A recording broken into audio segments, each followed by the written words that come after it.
chop chop.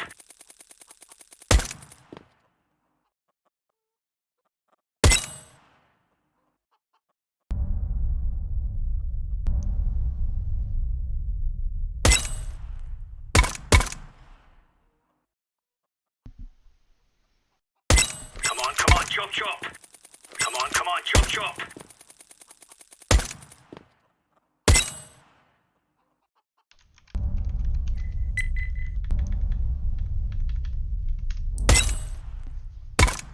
Oh, we're live, guys. Welcome to the stream.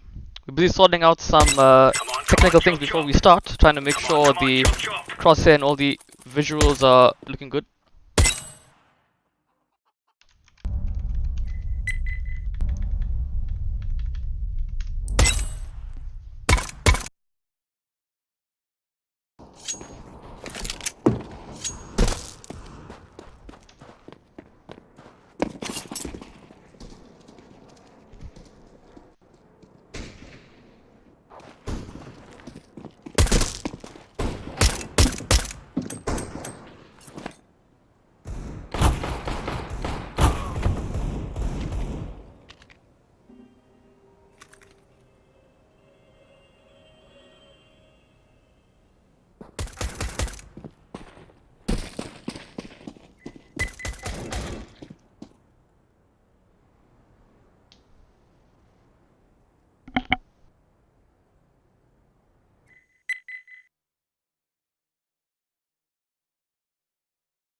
Alright guys, so we're live with the veto. I have it in front of me here on Billosoft, and it looks like we have OG banning first and Big 5 banning after them. So let's see what we have going through here. So I believe the first way that it went down was a ban on Dust 2 from Omnius Gaming, and thereafter Big 5 banned Vertigo. Right, and then we have the main picks, and I think Omnius Gaming picked Train, and your boys at Big 5 picked Overpass. So this is going to be an interesting matchup. Not the most scrimmiest of maps to be played here, so definitely going to be interesting. And our next set of bans is then Nuke.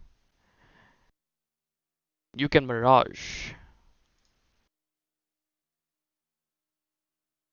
And that makes our decider map Inferno. So definitely an interesting set of maps. Not much pugging to be done here. So let's see how this pans out.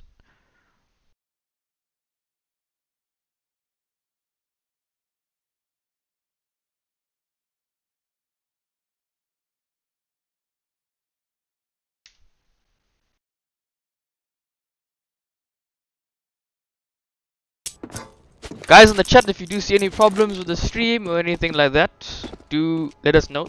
Hoya, type in the chat over there and we'll respond and make sure it gets sorted out ASAP for you.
Welcome to everyone just tuning in. We're here with Big 5 vs Omnius Gaming on the first map, which is Train.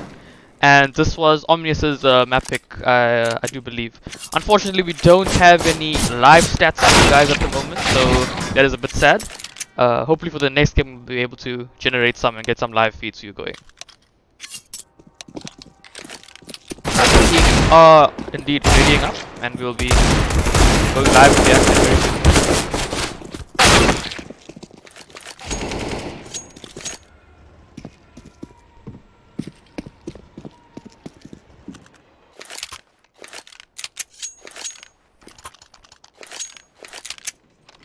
Hey, to the Monix in the chat, Omnius Gaming supporter, and someone senior in the Omnius Gaming management as far as I know. But here we go, live with Pistol, and we have Big 5 getting a full set of util on Custom, and a kit and a smoke on Stive 1, and a full set of armor on the rest of the players, whereas the T side has gone for a full armored setup as they look to head towards Pop Dog with the bomb, and 2 players towards Ivy. It looks like it's going to be a split onto the A side coming in here.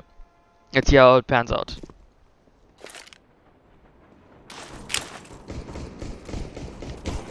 We got opening frags coming from the city side at Ivy. Tianki managing to find 2, switching on to the guy coming out of A main. Unfortunately going down in the process, and BNY left to fight the guy as camera. Getting pushed on the other side, moving towards Pop Dog, and now challenging a guy at Zig. Now in a 1v3 situation on 3HP, and he goes down to a nade from Custom. Unlucky start, great opening frags there from Tianki towards Ivy, definitely ensuring them the round win and eliminating the splits onto the bomb sites. Heading now into round 2, we looked at the previous economy, and we saw a decent buy from the CT side in the previous round, and here we're going for 3 SMGs and 2 Farm Masters, looking to build up some economy, get the AWP up on Slowy as soon as they can, who is their primary AWPer for the team, and BNY getting 2 flashes, going for the A main burst I believe, but they're grouping towards Pop. Let's see how this pans out. And they all go down in the process, unfortunately so. Huge mow down from Tianki, Stive and Takbo. BNY last alive once again, doing his best to get a kill at least, and he manages to find 1, so not a complete loss,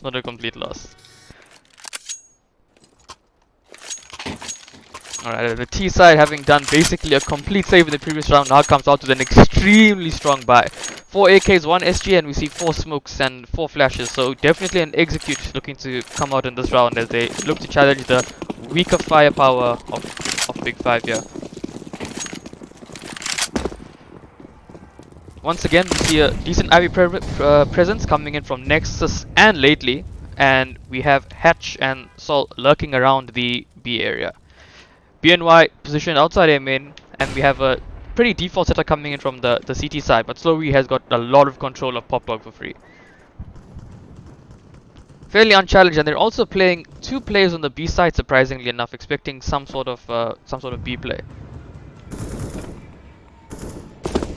Not much in the way of being used from the T side yet, just 1 flash and very little map control being obtained in the first 50 seconds of the round.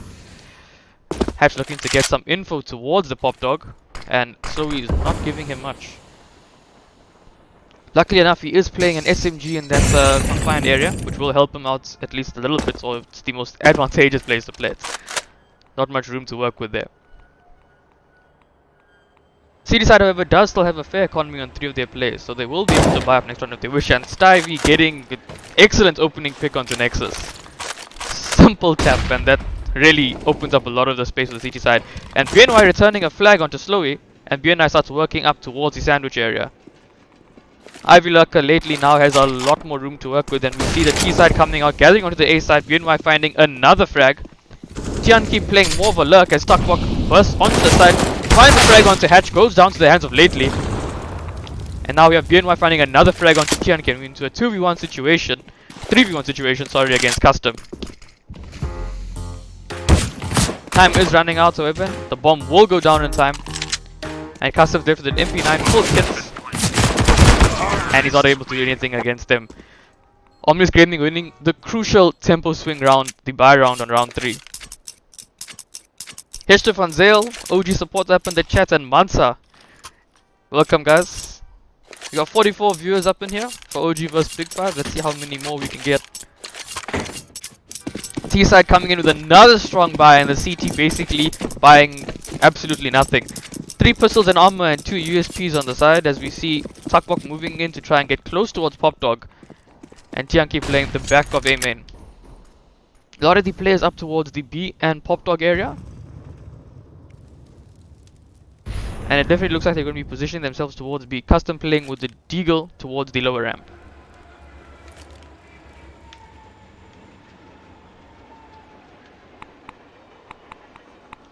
Once again, Nexus playing the late lurk towards the Ivy side, making sure none of the CGs can push for info and just anchoring that side of the map for them.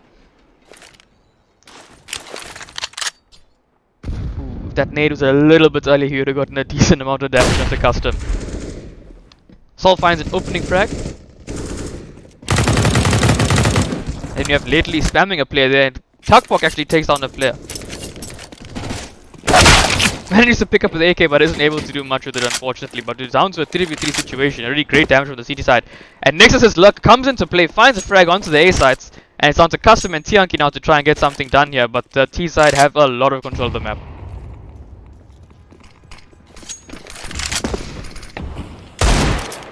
Custom and Tianki looking to try and get a rifle or some sort of exit frag or make some sort of magic work here. Custom have only 11 HP. And Tianki gets unlucky. Whoops, would have been an easy kill. Maybe the Manels with a bit of him there, but definitely an unlucky situation as Custom tries to salvage some sort of weapon. If he manages to go all the way around, there is an AK he can find from above Pop Dog, but other than that, there's not much else he can do. Blue Jay, is this LAN? Yes, homie, this is indeed LAN. This is the VS Gaming Comic Con quarterfinals match. These are the top 8 players who have played across the entire year to try and get to this LAN.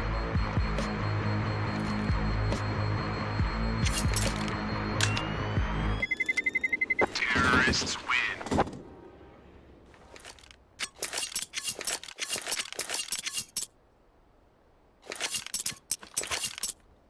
Looks like we've got a lot of OG supporters here in the chat. I'm very interested to see how this pans out. Not having many Big 5 supporters here. The KP, let's go Nexus. Getting some personal support here from the team. A decent CD side setup, slowly with the only SMG on the team. And Custom playing again towards the B lower ramp. And the T is looking to make a fast play towards the B side here. Sol's instantly moving out to entry frag. Finds the frag onto Custom. A bit dirty, but he manages to get it done nonetheless. Aggressing towards the connector and makes a huge play. Gets all the information up towards the side. Lately finds a frag onto Tuckbok, but we're going to keep on looking at Sol here. Nexus finds a lurk frag and now down to Tianki in a 1v5 situation. A great fast play from the Omnius Gaming team. Changing up the tempo. Catching them off guard at B sides. Great stuff. Tianki won't be able to get much done as he looks to try and save the little kit that he does have. This save will allow them to buy an AWP in future rounds, if they do decide to manage their economy for it. But a great swing from the Omnius Gaming side. Run.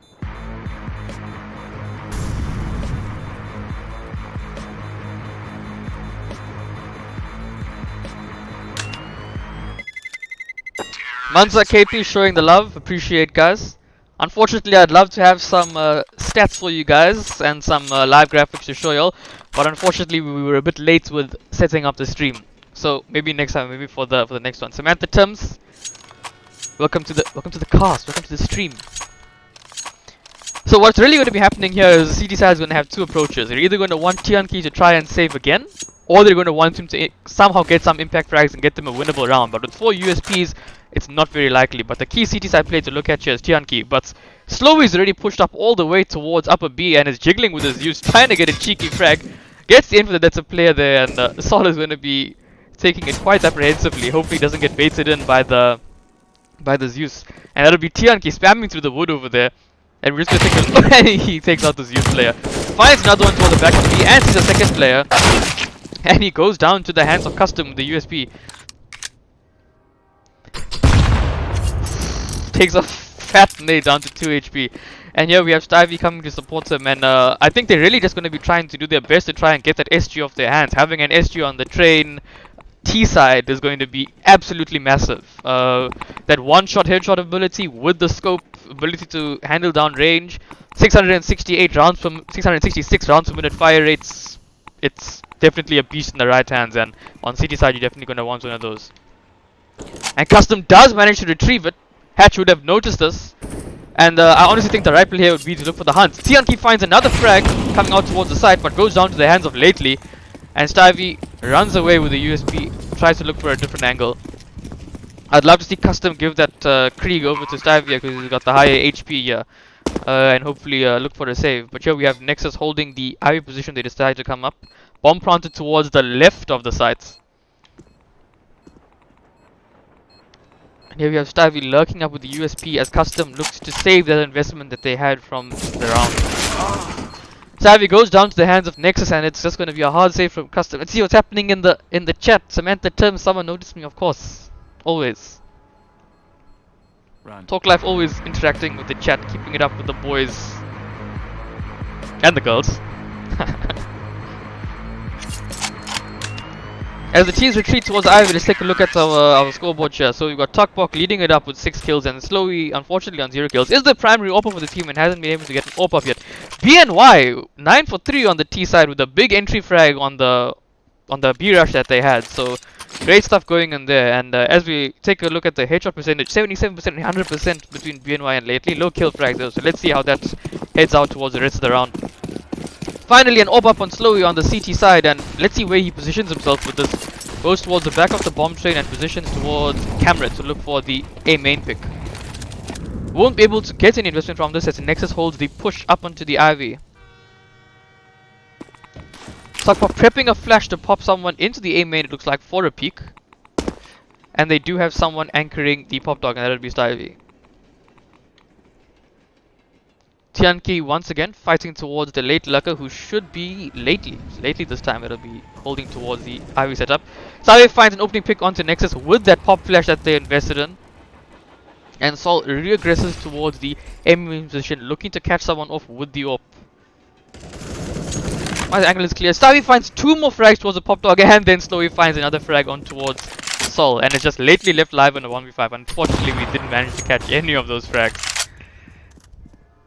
He does hear the player move towards Sandwich, towards the top of A main. And there's really not much Lately can do here. So this is a fairly big round for the CT side. All 5 players alive, managing to keep all 5 alive. Definitely a great investment, especially given the fact that Slowy didn't have any armor with that AWP. So he would have been an easy player to go down, playing that glass cannon. As OG Lately is looking to wait for a player to push towards A main. He does have 7k in the bank, and Hatch can drop for Sol next round, so I'd love to see him try maybe get a frag here, and unfortunately not. Slowy gets the frag on him with the AWP. As we head into round 8, we see the CT side and the T side both have some decent economies. If the CTs win this round, they'll definitely be in good strong steads. Turn on X-Ray. Why is X-Ray not on? That's the real question, man. X-Ray now on. That's the way it's supposed to be. Thanks for that. Jesus Christ, this Russian name. I cannot read it, but thanks for that, homie. As we're heading in, we see another fast play coming in towards the B side, but the CTs are going to be something more ready for it. Custom drops the volley, finds 1, finds 2, unable to get the 3rd, but here we have Slowy who managed to get the offshot onto the player at the top railing. Sees next to the top railing, gets a perfect flick onto him. But we have Hatch lurking on towards the side, gets a frag onto the offer. Unfortunately, unable to find the 3rd frag, which would have been huge in destroying the CT side economy. But nevertheless, a great hold from the B players, finding a lot of picks. Great stuff coming from the CT side, and a decent economy being found once again because 3 players left alive. T side still looking relatively strong. 4 full sets of util, an AWP and an SG up on them as they look to try and do some more damage and look for a win on this round here. AWP in the hands of Slowy again. Sol finds an opening frag onto the player crossing towards Pop Dog, making it a 5v4. Slowy anchoring the Pop Dog push and Tuckbok playing the heaven sides. BNY lurking towards A main along with Sol, who's anchoring for any cheeky foot he can find towards Ivy. And Stivey trying to challenge whatever he can find at Ivy. Slowy managed to find a frag towards A main. Tags another player coming out as Hatch is putting some aggression towards top of Pop. Another great frag found towards the back of A main, back blue. Tuckbox supporting towards the Pop Dog pusher and Stivey anchoring towards the Ivy player as well. Nexus will need to come out and activate soon for some sort of pick. And Papa Hatch throws out a flash. Still showing presence towards the Ivy. And here we have Nexus lurking up towards Ivy. Goes down to the hands of Stivey.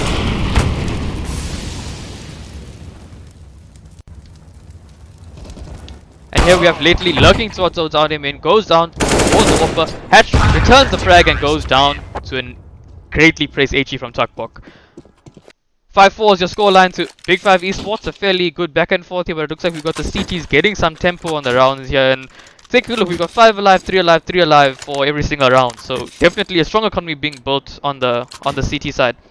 T side having to do a eco here. No sets of armor coming out, but 5 pistols and some util as well. So definitely looking to try and get some control of the map.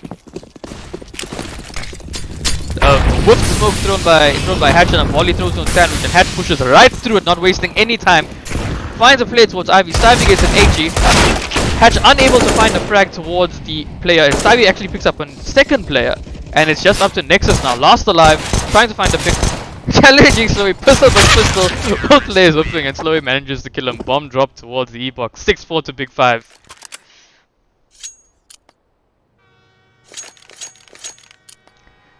Damien Dangubic, Salty Monkey, welcome to the stream. Suzanne van der Walt. Got some Big 5 supporters up in here finally. Good to see. And we have a tactical timeout called by the terrorist team. Good time to call one, having lost 4 rounds in a row. Definitely a good idea.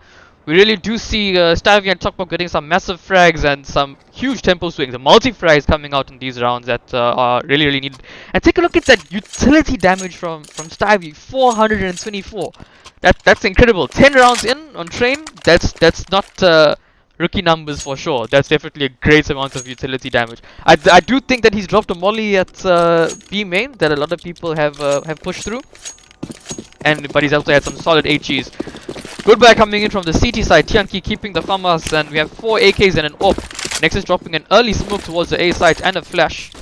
Probably just to bait out some util, trying to fake a rush towards the A main side, and the CT side counter investing some util in that, wasting some of their util in return. We do have Tianqi very close towards Ivy though, and he's playing a trade setup with Stivey here, a bait setup with Lately and Nexus basically helping him out. Nexus pushes past the smoke and dies, trying to make a play. Unfortunately not able to make it worth it, and Tianqi gets a massive upgrade from the farmers towards the AK from that risky play. Lately now left alone towards the Ivy spot, but here we have BNY who's lurked out of A main. Finds a lot of damage, manages to pick up one. Tianqi left towards the left of Green Train on 41 HP. BNY gets dragged huge. Oh, unfortunately he left on so little HP. And here we have Tianqi moving up, trying to get some aggression, trying to fight. Low HP, trying to get some impact into the round. Lately now lurking up towards Ivy, but he's being anchored by Pop. Slowy misses the shot. He finds Tianqi. Unluckily he's not able to find the frag onto Tuckbok, and Sol is left in a 1v3. Once again looking to try and get the third pick and then the round win, but Slowy peeks him close red train and gets the frag on him. 7-4 to Big 5.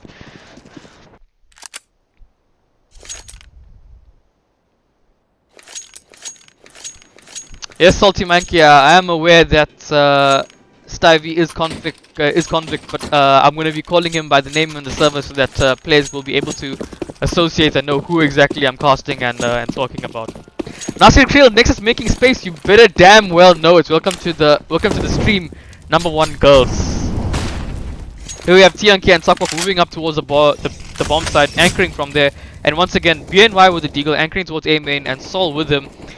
3 Kevlars and 3 pistols, trying to get some impact this round. Let's see what they're able to do. BNY finds a huge frag towards the bottom of Ivy and creates 1 dig as he looks to try and work up sandwich control gained by the T side, and Tianqi trying to keep control of Pop Dog as they need to keep something as a CT. Sol jumps across, finds info that there's a player towards the Pop Dog as Slowly rotates in, drops a smoke. I'm not sure where that smoke lands, I wish I did. And here we have BNY misses one of the easier frags. T-side starts moving in, Sol bursting that Glock towards the CT player. Tianqi pulls out the USP, trying to finish Hatch, and he manages to get a great 3k from Tianqi. Oh, that was a nice crisp 1D from BNY. I must say I wasn't expecting BNY to be one of the main fraggers, but he's pulled in some great impact frags so far, and 11 for 9 at the moment with a 72% headshot ratio. Honestly, great stuff. 4 to 8 at this moment as Big 5 leads 4 rounds ahead. Here we have Hatch moving towards the upper locker room and Sol anchoring with the AWP pick, trying to get something done. BNY lurking towards A main, trying to work a pick. Slowly, however, got his number, holding him with the AWP. Smokes of deep A main to try and get some sort of control, but isn't really going to do anything with it. And here we have Hatch holding towards upper B, waiting for someone to get too aggressive. Tianqi waiting for a pop flat and flush in. Unfortunately, it is smoked out. Nexus and lately playing behind the back of Ivy. 1 minute 15 seconds left on the clock. Fair amount of util still left on the T side. Not as much on the CT side, so let's see what it's able to do here.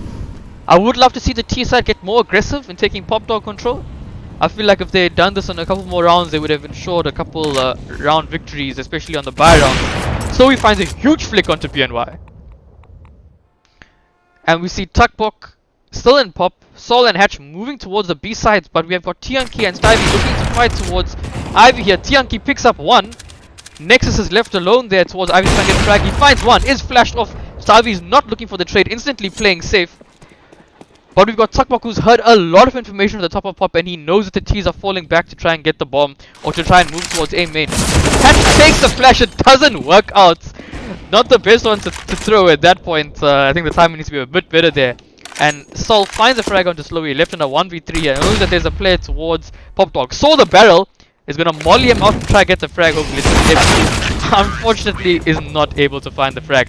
3 CTs left alive again, and no damage being done to their economy across the rounds because of this. 9-4 to Big 5 as we head into round 14 and the half nears an end.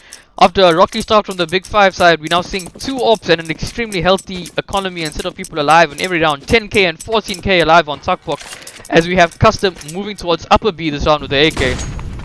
2 players anchoring towards the bomb side and it looks like it's going to be the fast B play again. Hatch looking to infrag with the deagle. The molly drops. They do have a player at upper B however though. Custom anchoring behind the smoke. Slowly manages to find 2 with a molly and the AK. Custom finds another frag. And we do have 1 player left alive and that's Nexus again with the deagle making noise. He's been heard here by Custom. Finds a frag on a low Custom and is now able to salvage an AK as he's trying to do more damage. And Tianqi takes him out with the deagle. As we enter the last round of the half. Definitely a great comeback from the Big 5 side, not dropping a single round after round 6. 8 rounds, 1 in a row as we head towards the final round of the half. A good buy coming in from the T side as they're really looking to try and get this round. 10-5 half is not bad, it's going to be what they're looking to work with and it's going to be what they need if they want to get this win out the bag. Hatch pulling through, breaking open the windows, might be looking to drop some nades from there earlier. I haven't seen him break the windows before unless I just missed it. And here we have Salt moving towards Ivy. Heard an AWP shot, knows there's an AWP but they get smoked off as the player does fall back. Tukbok once again playing towards the Pop Dog and Hatch playing above Pop. Nexus and BNY prepping some nades here. I'm interested to see what Nexus is going to smoke off. And he'll probably kind of bait out some util. A main control is lost, but the CTs don't have anyone in A main. So the T side will probably need to invest another 30 or so seconds trying to retake A main. And here we have Sol and Nexus fighting outside Ivy, trying to get something done here. A double connector setup being played towards the B side as well. Here Sassam is getting a bit fidgety, moving up towards the side. 55 seconds left on the clock as the T's do try and retake A main. 2 flashes used to retake A main. They did hear an offer around the red side and Nexus jumps out. Tukbok finds a player towards the Pop Dog side and here we have Sol entering out of Ivy. A frag was found onto Tianqi there, making it weaker, and here we have Slowy anchoring the bomb side.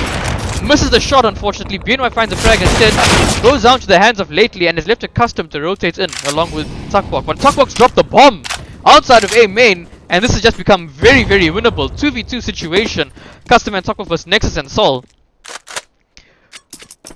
Ivy control and back bomb being held by the CTs, but the bomb side is being held by the T side at the moment. Molly dropped to prevent the right side plant as the players do look to move up. Fake plant performed indeed. Time does tick down low. Tukbok takes down Sol and is now up to Custom and Nexus to fire it out. Nexus looking for Zig, unfortunately misses the frag. 11-5, a fairly dominant CT side coming in from the Big 5 side. 16-4 from Tuckbok with a lot of the anchoring he was doing to Pop Dog, and I mean fairly so. He wasn't challenged much by Pop Dog, and he got a lot of free frags as T's were moving out of A main. He was basically almost playing a Pop Dog lurk, getting people just walking past across the end towards side. Great stuff from the CT side, and if only the T side had a bit more Pop Dog control, I think that would have been a lot more viable. 11-4 as we swap sides here, and Big 5 now on the T side getting a smoke double flash and a smoke and a molly. I'm inclined to say they're going to go towards B, especially with the purchase of that molly, looking to play some sort of B post plants. But at least what happens, slowly moving towards A main, dropping a smoke here as the rest of the team rushes towards Pop. Ooh, so let's see what actually happens here. We've got some sort of ace switch here. Tuckbok entering out, so player can't get towards the smoke, unfortunately. He does see lately there, finds his way towards all bomb, gets an opening frag. Stivey coming in with the bomb as the CTs look to regroup. USP's with a superior range, so definitely a good play. Nexus looking to find a frag towards the right of green, finds one. And now we've got Hatch, and Tuckbok has Heaven control, so this is basically a fairly strong round for the T side here. But Tuckbok hits a bit of a whip onto Nexus, manages to eventually find the frag. Hatch walks out now, looking to challenge towards Hatch. Tuckbok finds another frag, and Hatch goes down to the hands of Stivey. 12-4 to Big 5 as they win the round that OG really needed. To anyone who's just tuned in, we're now in the second half of Big 5 vs Omnius in the quarterfinals of the VS Gaming Comic Con LAN finals for the final end of your tournaments. This is the first game being played today, and this is the backstage game as we hear on stream B. And here we have 4 Mac 10s coming out from the T side. You bloody well love to see it, along with 1 AK to anchor, and they're looking to farm cash against an unarmored CT side as they know they need to try somehow farm for rounds. Right side of IV control is gained with that molly as they also look to smoke it off, and they develop towards the left side. Slowly anchoring towards the Pop, and here we've got Lately who's going to be trying to play some sort of frag. Custom things down with the jumping Mac 10, that's what it's known for, that's how you play, that's what you do with it. Stivey pushing further up as well, and we've got a lot of CTs towards this Pop Dog area trying to counter something, some sort of splits, trying to get something done here. But it's not going to work out, and it's a Wizard's Call alone on the side, goes down to the hands of Tianki with his marshmallow gun. Hatch takes on Tuckbok with his deagle, and now it's a 4v3, but the AK was recovered fairly enough, and that's going to be a decent save. Definitely something they're going to want to do. They will be, given the fact that they didn't buy Kero this round, I'm assuming they're going to try some sort of force buy in the following round, but we'll have to see. It's great to see the SMGs going out and hunting, trying to look for some cash. Goes down to the hands of a 5-7 as the T's have completely left the bomb site.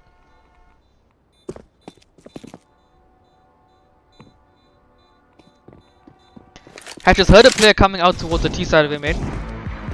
Nexus finds another frag onto one of the other Mac 10 players. Great damage done, as the entire T side is wiped out on their hunts. Unfortunately not effective, and no more funds gained from them.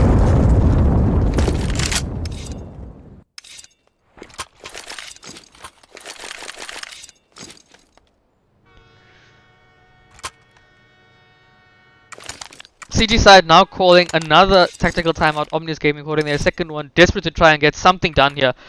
Let's see what kind of buy they try and salvage. Ooh, and it's not looking very good. We're on a CT side train. We've got 2 SMGs, a Deagle so far, and an AK-47. It would probably have been better for Hatch to maybe not get an HE grenade and drop a FAMAS over to one of the Mac 10 players, because I'm assuming Mac 10 players are going to try and play either deep IV pop or the ramp close towards B if they're going to try and get anything done. But let's see what they're able to do. 1 kit held on BNY, as it looks like Solid lately aren't going to be purchasing any further, perhaps saving up for ops for next round, looking for the big boy investment as they head to the 13-4 scoreline. Slowly with minimal utility after having faced some losses, Nexus dropping a pop flash, Slowly playing against it, finds 1 frag, shutting down any sort of IV push that they were trying to get off there. Here's BNY jump and gets another frag. I think that was a failed jump onto the thing. I'm not even sure why he did that jump, to be honest. But giving his position away and not helping much as the T's fearfully throw away an AK, not letting the CTs rebuild their economy.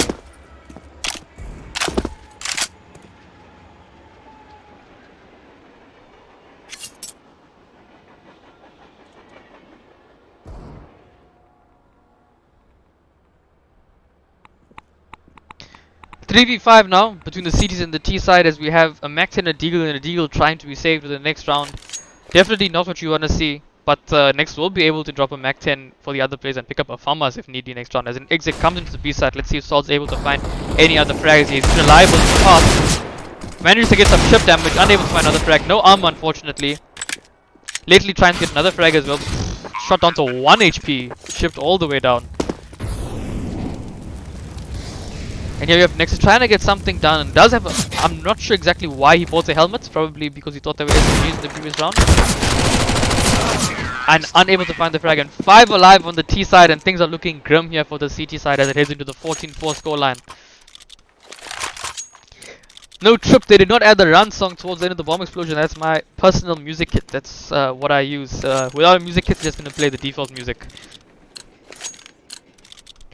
3 orbs coming out from the CT side, trying to get something done on Nexus, Lately, and Sol. And let's see what positions they're going to anchor towards. Nexus heading towards Ivy.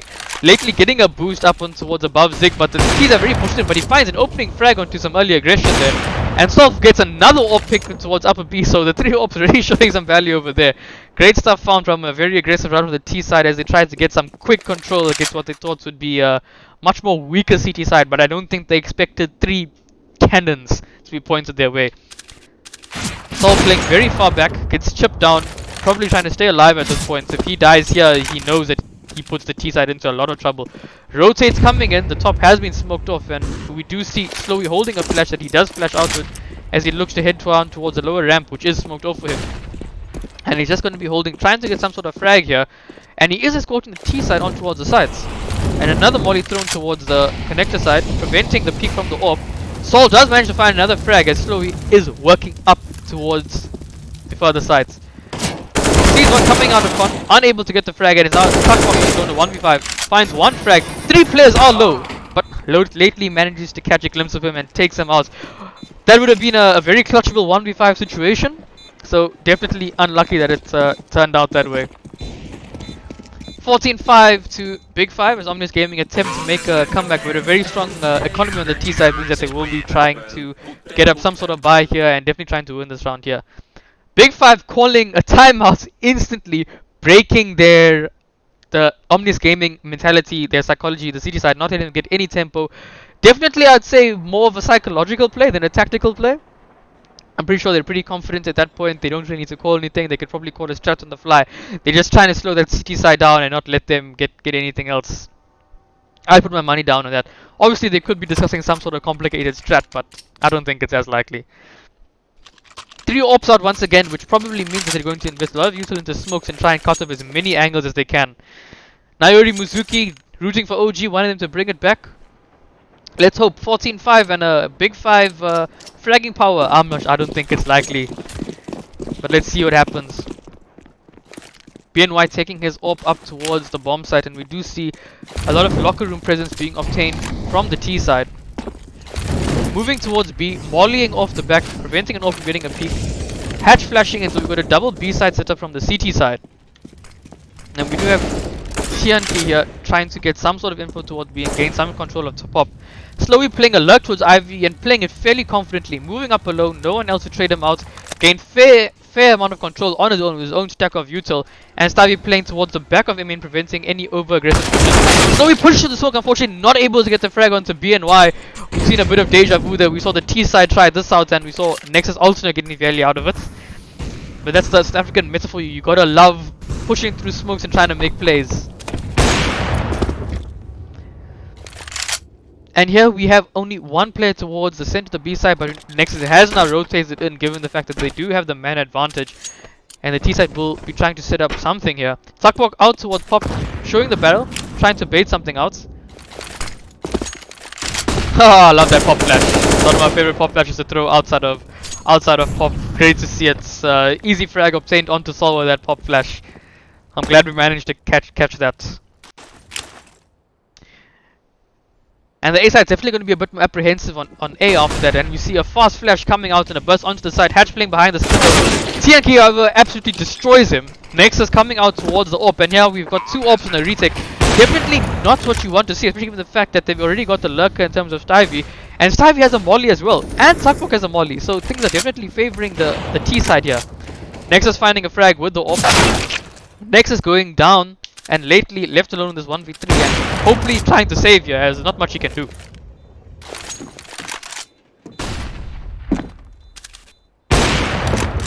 Finds a frag on the tuckbook and does eventually head back for the save, it looks like, as Custom is looking to hunt. Ivy also going to be trying to cut him off as well, as he is getting sandwiched on both sides, so let's see what he's able to do. T-side looking to hold onto some of their own economy as well, not being extremely rich.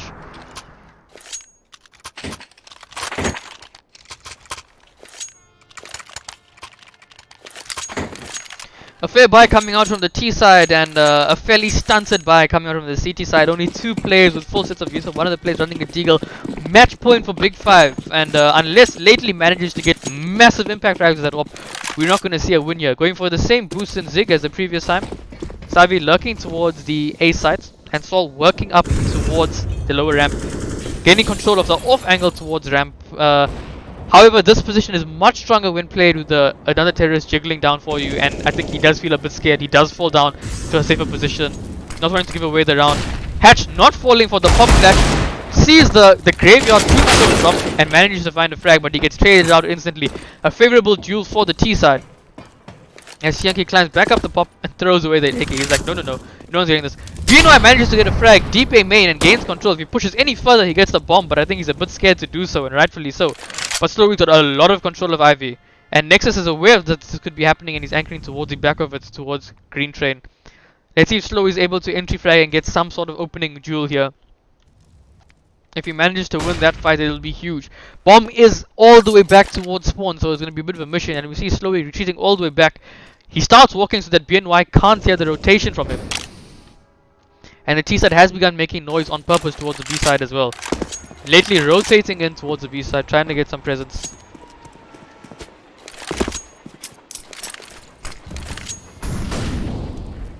Custom and Tianqi station towards the top of pop, looking to try and get something done. And it's definitely looking like it's going to be some sort of split coming out towards here. Nexus finds the frag on the Tianqi. BNY unable to find the frag on the Slowy. 2v2 situation. Lately manages to find a frag and 10 seconds left, so not very winnable for Slowy, but let's see if he's able to do anything. Unable to find the frag as we head into 15-6. Still match point for Big 5 as they're probably going to go into a force on this round as they are fully reset. Then again, Stivey, Tugpok and Custom are above 2k, so they might try and do some sort of half buy or a save to try and get something done here.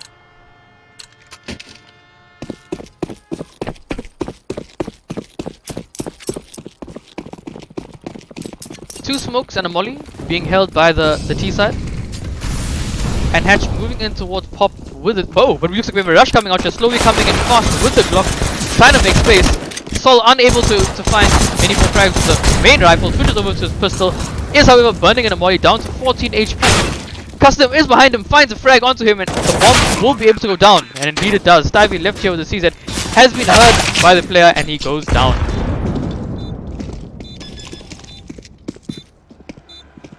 4 live on the CT side, a good round, but the bomb does go down and the T side have a very healthy buy this round. You're going to be seeing some full kits. Stivey very lucky to drop an AWP for Slowy, I think, is probably going to be the case. But let's see what happens.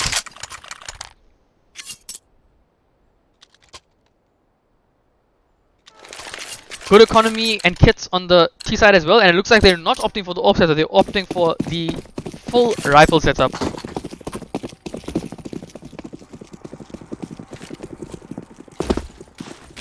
Slowly dropping an early smoke to cut off some vision for the CT side and the flash over. Putting presence towards A and he goes down to CT there. Hatch trying to anchor the bomb side. Lately finds a frag but goes down in the process. Pop finds another opening frag. Nexus left at camera. Stivey behind the back of red here trying to find more frags. Tian gets another frag. 3v2 situation from a very fast A burn.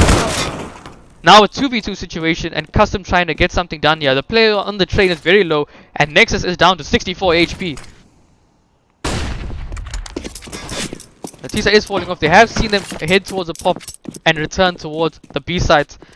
Nexus is however going to be the fast rotator and T side not wasting any time at all. Quickly getting down the ramp and getting towards the B side. BNY still holding on the side with 13 HP. And this is really up to Nexus to try and make some sort of play to keep them in this game.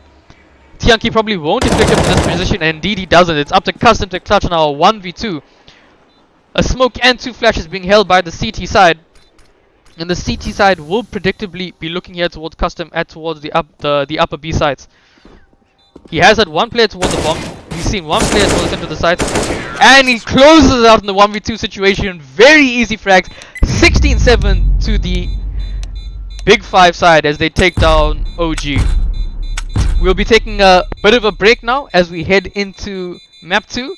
Well done to Big 5, 16-7, and a decent effort from OG. Great out on their T-side, but unfortunately a collapse as it went on further. We'll see you guys in a bit. Ciao, ciao.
And alright guys, welcome back. We are live with OG vs Big 5 and now on Overpass.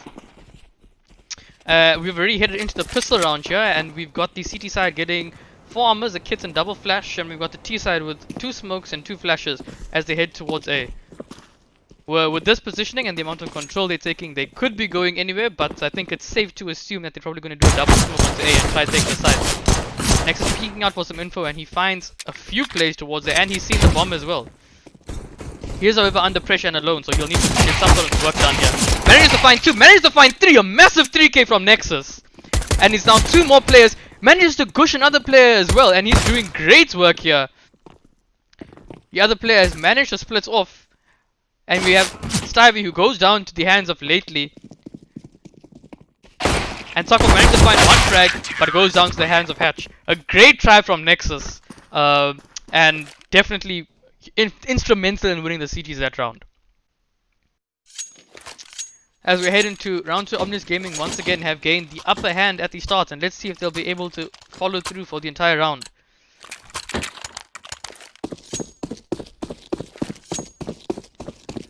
M4 Farmer, Scout and 2 UMPs, so definitely a strong set of equipment on the CT side, and we do have a lot of pistols and dualies coming out on Tuckbox. Interesting, you love to see it. We do have BNY anchoring towards B, and we do have Nexus towards long, and lately holding towards the toilet side, but the entire right side of the bathrooms have been left open, and Big 5 could have worked up the entire way to A site, they knew.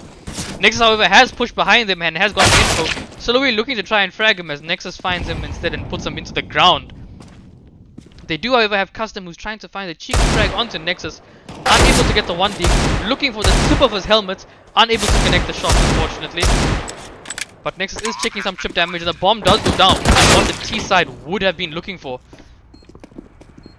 A win obviously would have been more favorable, and here we have Custom spamming his Julie, he's taking a lot of chip damage, but it is a 2v2 situation, so first fair damage has been done and Custom goes down. 3 frags, that's a golden number, it's what you want to see, and that means damage has been done to the CT side. M4 and Farmer saved, a very strong save indeed. And they do keep a helmet, a kit and 2 smokes. So not the worst I'll be coming in from the CT side this round. With 2 left alive though, however, the T side could look to force this round with armored Goliaths and minimal util if they want to, perhaps even armor AK, but they'll probably go for the more conservative buy involving maybe a half buy with some util pistols and maybe some Kevlar. Interestingly enough, only 1 player opting for Kevlar as they really want to keep up those util stacks and they move in to head towards the B sides. Here we do have a fast short take. BNY will be anchoring the sights along with the rest of his team. Managed to pick up 1, unfortunately goes down to the hands of Custom, now into a 4v1, and it gets cleaned up easily by the CT side. 4 left alive, good stuff. Conwy manages to be established on the CT side. Nayori Mizuki really loving the Nexus and the OG side here, showing a lot of support. 5 rifles coming out from the CT side, and we've got 5 rifles coming out on the T side with all AK, surprisingly enough, not a single Krieg in sight, with 4 players on the $50 mark. And Takbok also rolling an AK. Lately, boosting up his teammates to look over the windows towards the bathrooms, smoking themselves off, trying to get an early frag, get some early info. And Tianki has gained free control of lowers and he's able to work up with this, but the CT side do have control of the short tunnel. Stivey making sure no one can push through Monster, holding the back flank, playing very systematically, and the boost is broken as the CT side have lost control of their smoke and have gotten no value on early aggression. As they do flash in towards long and try and get some info towards long. Are they now going to go for the map boost? Yes, they are. The guys are definitely enjoying themselves bouncing around. The T side will not be able to know that that grenade has come from a boost. Savi's managed to push up towards the back of Monster as well, and he will be having some info here. If he heads towards the tunnel, Hatch is playing a good off angle towards his short pipe, and he more than likely will get the frag unless he hoofs entirely. And the bomb has been retrieved and is heading up towards the upper bathrooms area.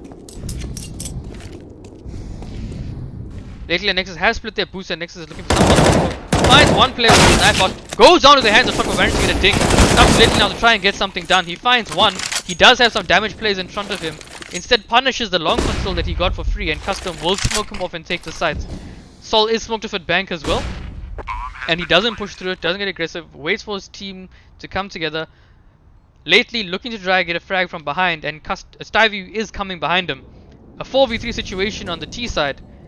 If Lately keeps on holding this for too long, he's not going to be able to help the CT side retake this round. He will need to move forward eventually. BNY has been heard towards the garbage area. Sol moving in towards the side. Slowly takes him down with complete ease as Stivey works up towards the bottom area. Lately has done in effect nothing for this for the CT side, trying to get some sort of frag on the T half but making no impact plays on his own. Not the best play that you would have liked to have seen. He definitely needs to play a bit more aggressively there and not as stagnant. He would have been instrumental in winning this round from them given the positioning that he had, but I guess he was scared because his position was known. 3-1 to Big 5 as 4 players go down, and Nexus pulls out an AWP, and the rest of the players will most likely be getting rifles. And Org on Sol, significantly weaker after the nerf, and a strong buy coming in from the T side once again as Big 5 look to recuperate.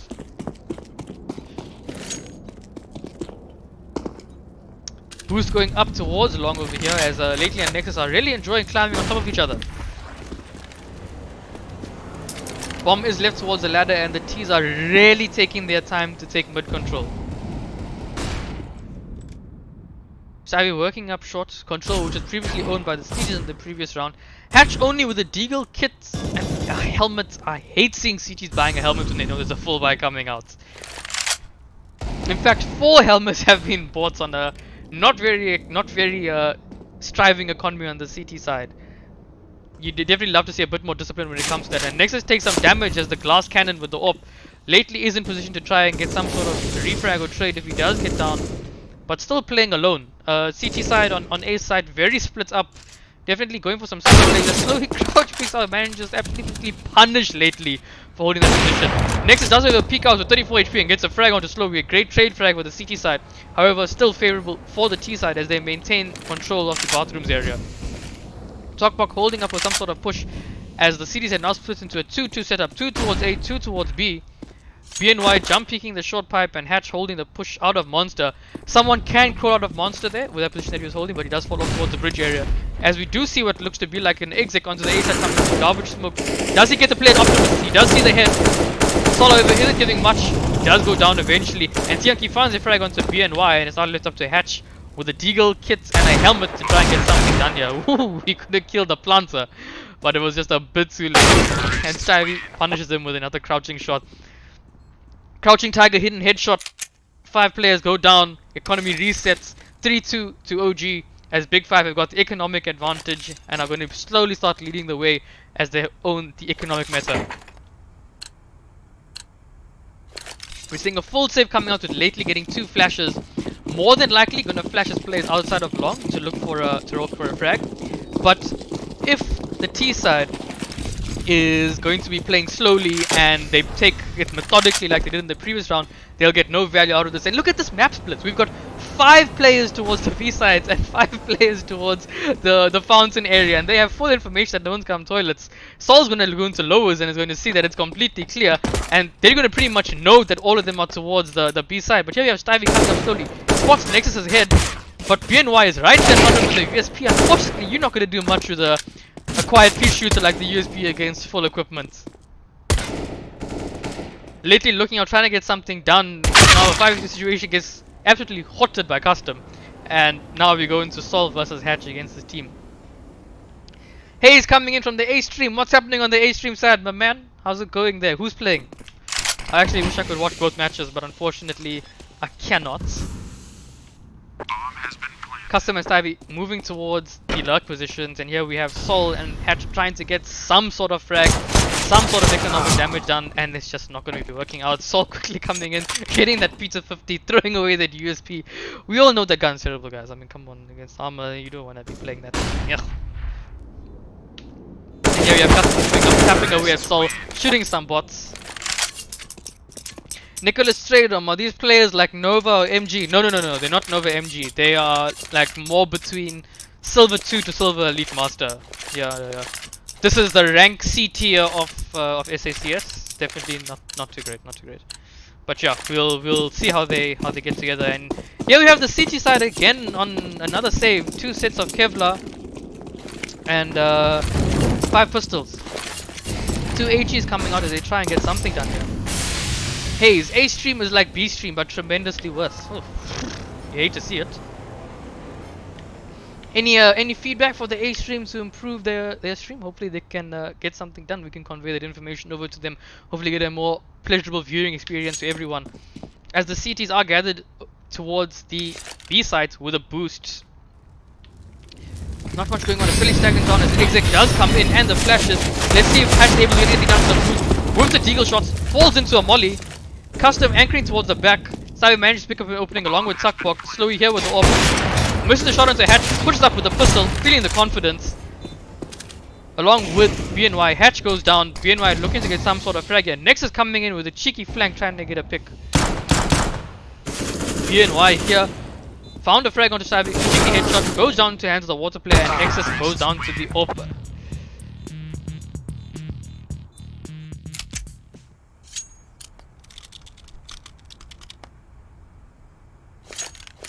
And here we have the Omnius gaming side calling a CT side once again. Seems to be their pattern. Lose 4 rounds in a row, call attack timeouts. It's one of the things it's always good to see. You love to see a bit of a reset, a bit of a calming experience. Try and get something done. And let's take a look at the economy. T side's got an extremely healthy economy. Basically everyone hovering at least around the 6k mark, and they can buy up for at least 2 rounds beyond that, along with the further rounds going forward. Probably guaranteed to buy for the next 3 rounds. And at the moment it's looking like a repeat of Train unless OG can turn this around. But otherwise it's going to be a massive tempo swing towards the Big 5 side. 80% headshot, everyone higher than 50% on the OG side, minus lately with a 0% and on the headshot ratio, and some decent damage, utility damage coming out from the Big 5 side. Let's see how we head into this round here as we got the boost coming out again. Nexus and lately a double AWP setup with Sol also having one. Nexus looking towards the middle area, trying to get some sort of information, some sort of pick. And here we have Sol anchoring towards the monster side as well. Custom already pushed all the way up towards the short, looking for a pick towards sandbags to get overly aggressive. A massive boost coming up from the side chair, and they do pick up Custom. Not watching his boost angles, unfortunately, something you got to do on Overpass. It's got to be something that you jiggle, because a CT side is one of their key factors in getting a pick if they don't use util in the early rounds. Unfortunately, goes down to the hands of the OG player, and here we have lately with the AUG underneath Nexus, who goes down, and they know lately's here now. He's got to get out. He's got to molly himself, standing in his own molly, getting flashed, getting spammed. They're definitely trying to hunt him down. They don't want him getting out of here alive, dropping all his util, trying to do something to stay alive. Unfortunately not able to do much, and a frag is found onto Sol as well. 4v2 situation, and once again the T's own the tempo, and it looks like the CT side is really trying to save. They're falling off from this, forfeiting the side. 4v2 scenario as they're trying to hold on to the little things that they have. 2 M4s and some kits. Again, helmets. Why are they buying helmets? Why? Can someone please, God, can someone educate these people to not buy helmets on CT side? But anyway, it's probably going to be 5-3 to Big 5 as they plant the bomb on towards the A sites. And they try and get something done here.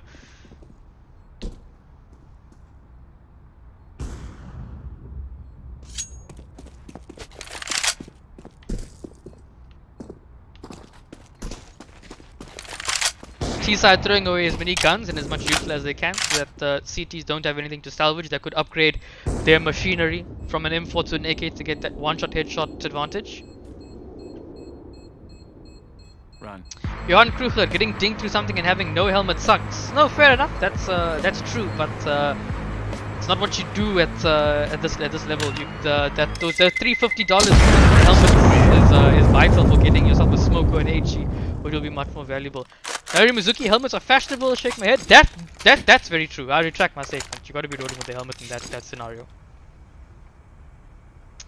And here we go, a rough buy coming in from the CT side as they try and get something done against the T side, coming with a full buy, 1 SG3 AK and an AWP. BNY and Hatch going to need to make some massive plays or save again with those M4s, but if they die here, they will be able to buy altogether in the next round.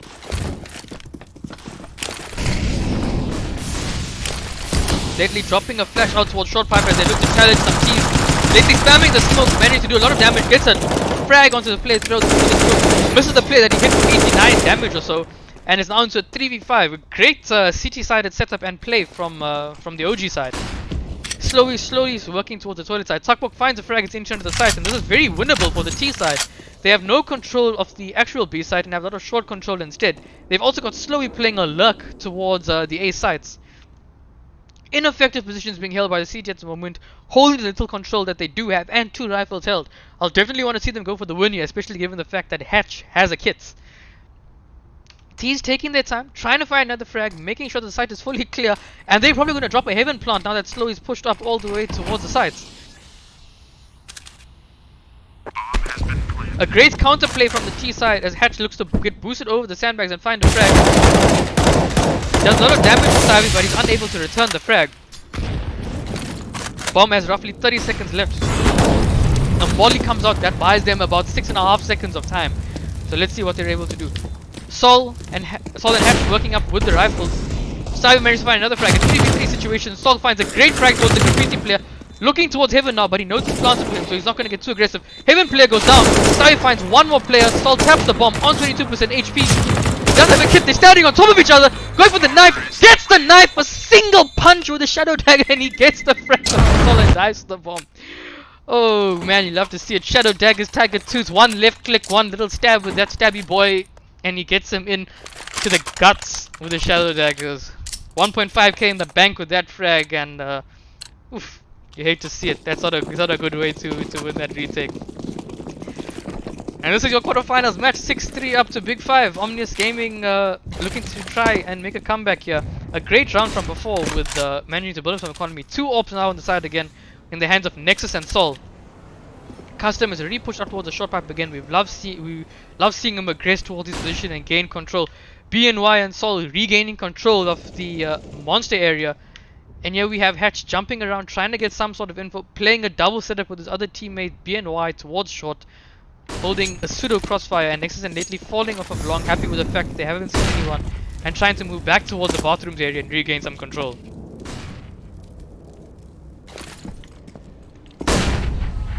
Custom right underneath Hatch's jump peak, and he won't be able to be visible from him, and he can't hear him jump peak, and Custom is going to look to try and find a little bit of that helmet to peek out and try and maybe get an cheeky frag. As he looks away, he dies. He's a bit concerned that that player is jumping around and waiting for him for a sandbag player to peek out. That's why he's not always looking towards him. Take some damage from BNY, but Hatch has been shot down to 16 HP through the wood by Custom.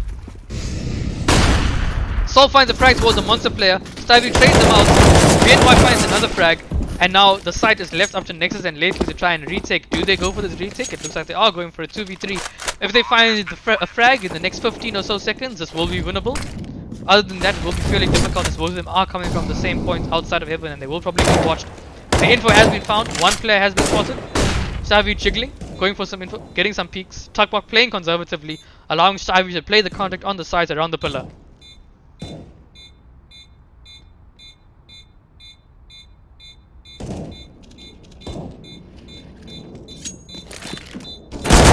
And lately up towards the side and they head down.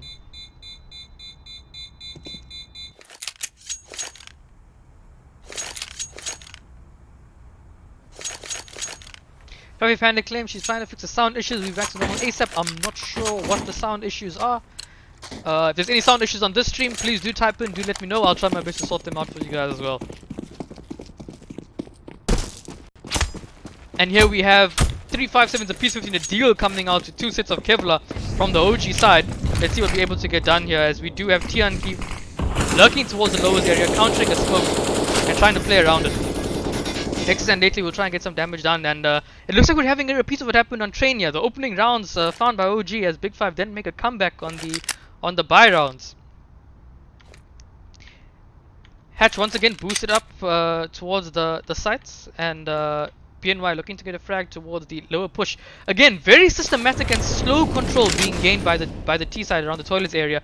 Custom finds a frag onto Sol, but Nexus finds a pick onto Tianke, and I think he's able to recover a weapon. He is indeed an AK.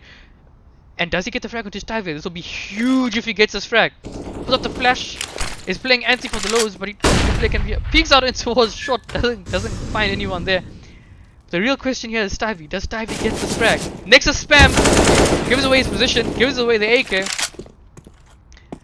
And the T's don't know it, but they have full control of the A side. Once again, the CT side really enjoying forfeiting many large areas of the map to forfeit this and regain control of other areas. And it's Big 5 unfortunately haven't noticed this. They haven't been able to pick up it because they're obtaining control so systematically that they can't work up to the sides.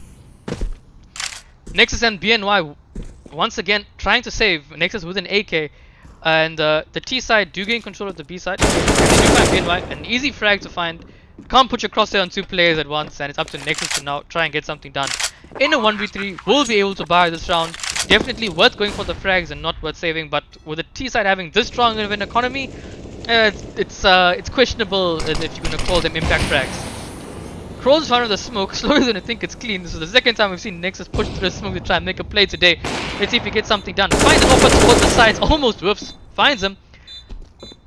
Is alone on the side now, and they will be querying that he might have a kit. Unlikely though, given the fact that it's that it is an eco. Does touch the bomb. I'm not sure what he's doing at this point. Trying to get a frag, but unfortunately goes down. 3 picks found on the CT side. Michael, all good the stream. Oh, that's good to hear. Good to hear. Love to see that the stream is going well. Am I at Comic Con? I am at the Comic Con remote distribution booth, otherwise known as my apartments. Your first ever LAN caster casting remotely via satellite connection. You love to see it. South Africa reinventing the wheel, casting a LAN, but not at the LAN. It's something magical. It's something you only find in the South African climates. A truly magical experience. OG once again calling another timeout, and you love to see it. So once again, a pattern's been established. 4 rounds lost, they call a timeout. Timeout called here, and another 4 rounds lost and a timeout called here. So they're definitely worried, trying to step things up. 3-8 to Big 5, and they don't want to be giving them any more rounds.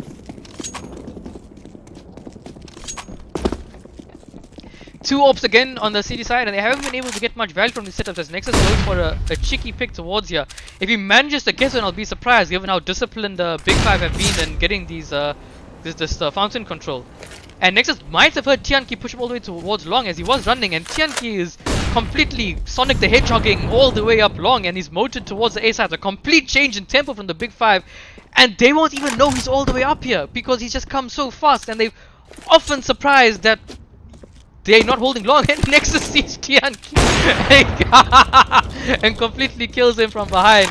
The lurk rush completely ineffective as OG manages to pull a 5v3 advantage situation.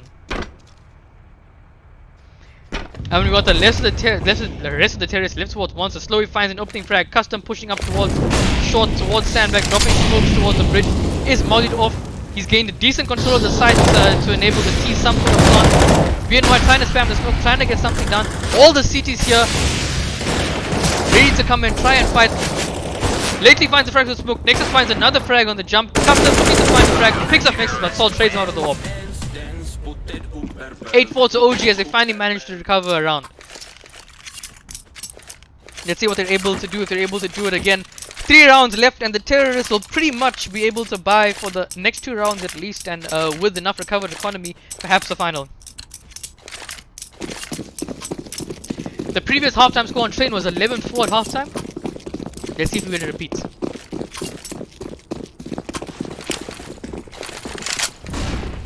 Early smokes and Yuko coming out towards the B side, and a big rush coming in. So blind at the monster, and he's standing inside fire. Not sure if you dive that happens. BNY and Hatch managed to find a pick each 3v3 scenario. Definitely done at least the first part of their job of finding one frag. And the time on the second, Snowy absolutely destroys BNY. And we've got Nexus and Lately come in on the retake. Lately spamming Graffiti in case someone's come in and been aggressive as he gets mollied out. And Nexus approaching Graffiti with the orb. Custom and Slowy anchoring towards the water, trying to get a frag if anyone pushes up towards Heaven or towards Graffiti. Tianke finds an opening frag onto Lately, and this is pretty much a done deal for the T side of this afterplot. Nexus hopefully will start saving here because this is a very unwinnable situation, and here he goes on 11 HP. It took him quite a bit of convincing to get the save as he throws a molly behind him. But I'd love to see two of the terrorists start hunting and to probably see like slowly just to anchor the site just in case. Terrorists have so much of money, and if they take that op out of Nexus's hands, it practically guarantees the win over halftime. Terrorists win. And here we go now, 9-4 as we head in to round 14. Big 5 with the upper hand once again. A full economy reset from the CT side, and Nexus throws away the AWP to someone else. Let's see who picks it up. Oh, no AWP at all. Did he die? Did I miss that? Oh no, we don't have an AWP on the CT side. TNK gaining some control of lows, and we do have Lately and probably Nexus towards the bathrooms area. Getting some control, moving up. CT is getting aggressive towards Monster, trying to find an opening frag, trying to get some sort of impact towards this round, as they need to get some sort of opening duel, need to do something surprising, something to catch the T's off guard. But once again, Big 5 playing very systematically and not allowing that to happen. We are seeing a 1-1-1-1-1 split here, in their own fights, and that's what allows Becky to get that frag out of the trade. But Tokbog actually comes in for the trade. I will eat my own words, and Custom finds another frag towards Hatch. Nexus left alone on sites, and Sol on 8 HP towards the B sites. Unfortunately, I did miss that he died to the bomb and that they lost the AWP. That's a bit unfortunate. That AWP would have been instrumental in getting any sort of impact towards that round. To be honest, Nexus should have started saving a lot longer. He shouldn't have needed to be shot down to 11 HP to save there. The moment that Lately died towards the short pipe, he should instantly have started saving. He shouldn't have even have bothered fighting, looking for exit frags, etc, etc. Battle of the Lurks now, as Sol 1-deeks Custom, recovers the AK and looks to save. This AK save is absolutely huge. With him saving this AK, he's able to drop an AWP for the two AWPers in the team next round. And I think that's Nexus is AWPing, and I think the Sol Lately also AWPing, or maybe Vino, I'm not sure. But I know Nexus is definitely playing an AWP on A side for them. But saving this AK is instrumental for the CT side.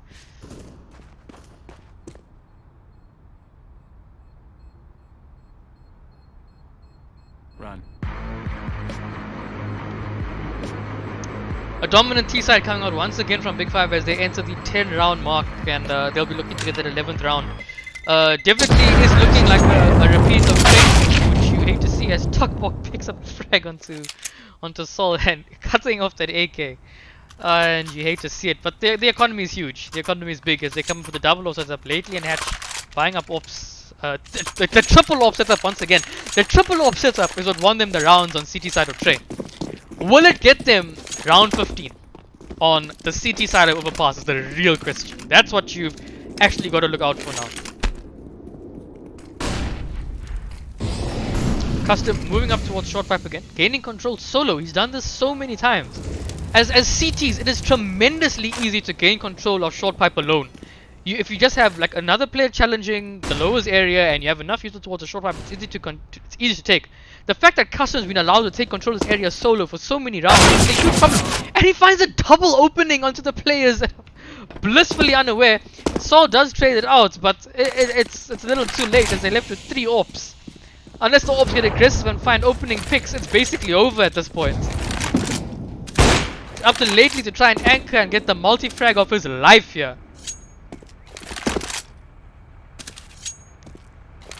Definitely not what you were looking for on the OG side as well, as they do smoke off behind default. Lately does get spammed on 19 HP and goes down without a frag, and this is looking like your pick'ems have gone rip'em at this point if you put down an OG sticker with the beats, the starless at this point. 410 as the AWPs have basically no value, 18 HP and 13 HP, a kit on Sol, and looking like the end of the half, completely destroyed by a Molotov which gets thrown into his face.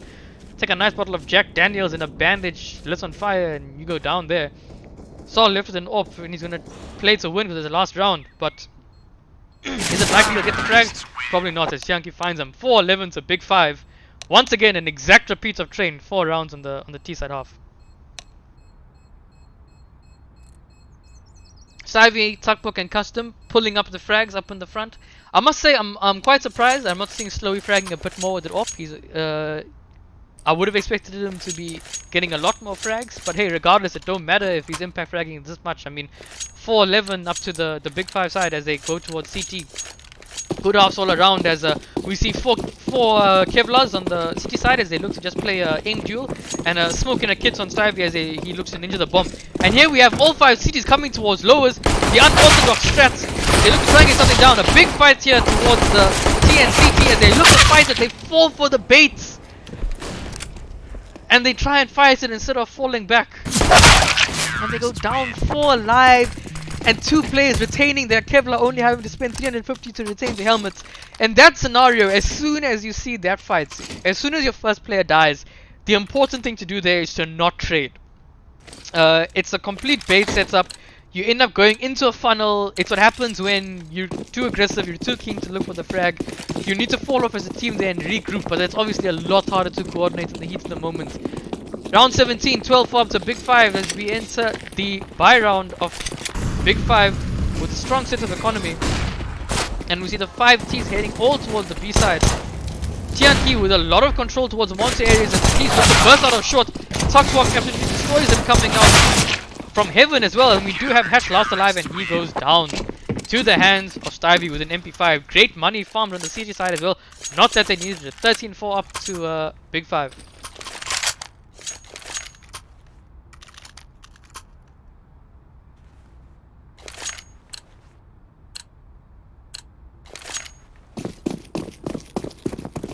We do have a full set of AKs and 3 smokes and 2 flashes coming out from the T side.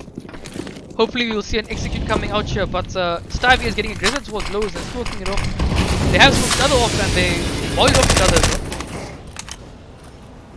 Definitely interesting, as no control is gained towards the short pipe, allowing BNY to work up. And you can see here BNY working up slowly towards short with his teammate Hatch. No third player on the side as they've gone for an aggressive fountain take. Tuckbook and who else is holding the bomb site? TNK will be holding this bomb site. And an opening pick is found by Nexus towards a player who was deep toilets. Slowly during the jumper manages to fail the pick onto the Nexus. Nexus definitely needing to find that frag there, an easy frag indeed. And Sol left up towards the picnic area to try and get something done. Stivey finds lately with an MP5. And we've got Hatch and BNY outside of the lows area trying to get something done. Sol lurking towards picnic, trying to get a frag on anyone who puts out a cheeky head.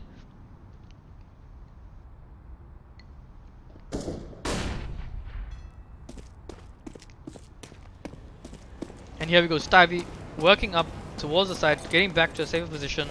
They do have the man advantage. 3 rifles and 1 SMG. Definitely a fair upgrade.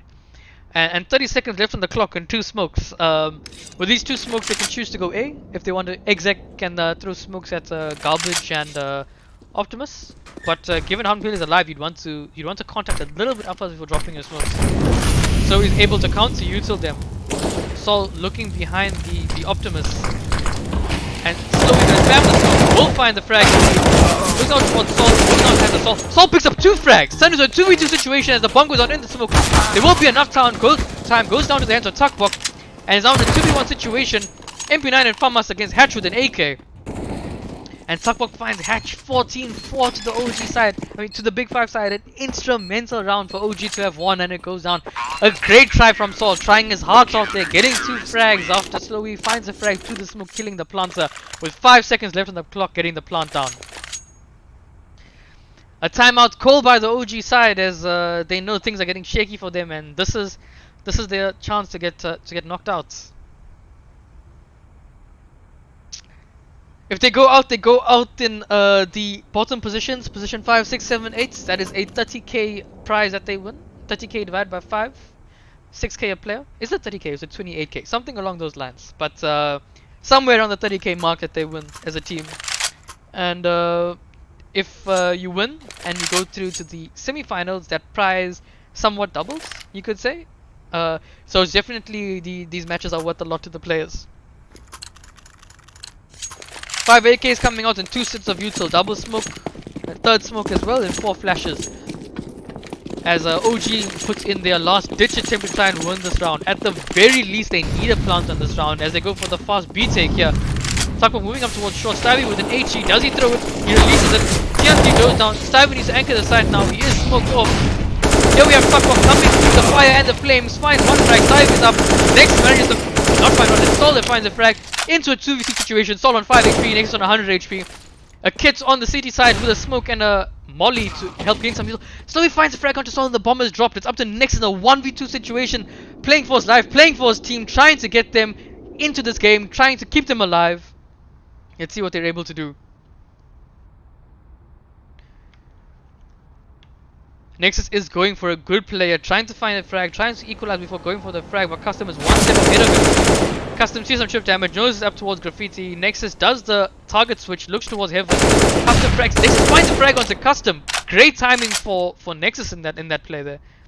As Slowly now tries to work up towards the Heaven area.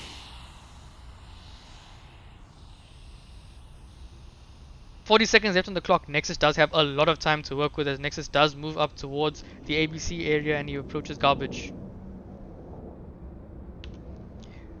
Slowly does move closer as well, does get closer towards him, and Nexus is going to go for a plant on the A site. Slowly is 2 steps ahead of him though and knows that he can be here. Does Nexus predict behind him? Slowly does not hit the flick and Nexus manages to clutch that 1v2, a big 1v2 to win, keeping them in the game. OG side a bit low on funds as well, and so let's see what buy they go for here. Tuckbuck on 21 kills at the moment and Stivey on 19 kills.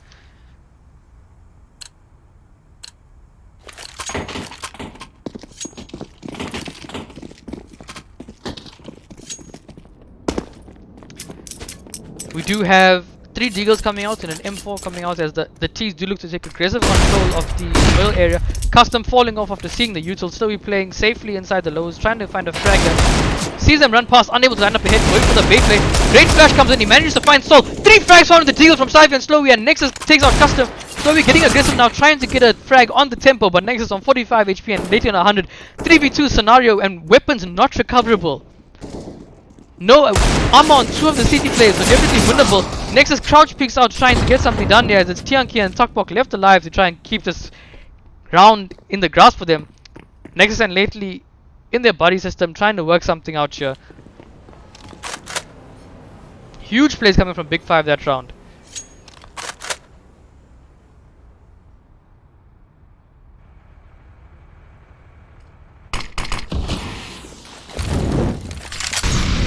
Util being dropped off towards the toilet area as Nexus tries to make some noise towards lowers, hoping that there might be a player around here that he can fake out with some noise.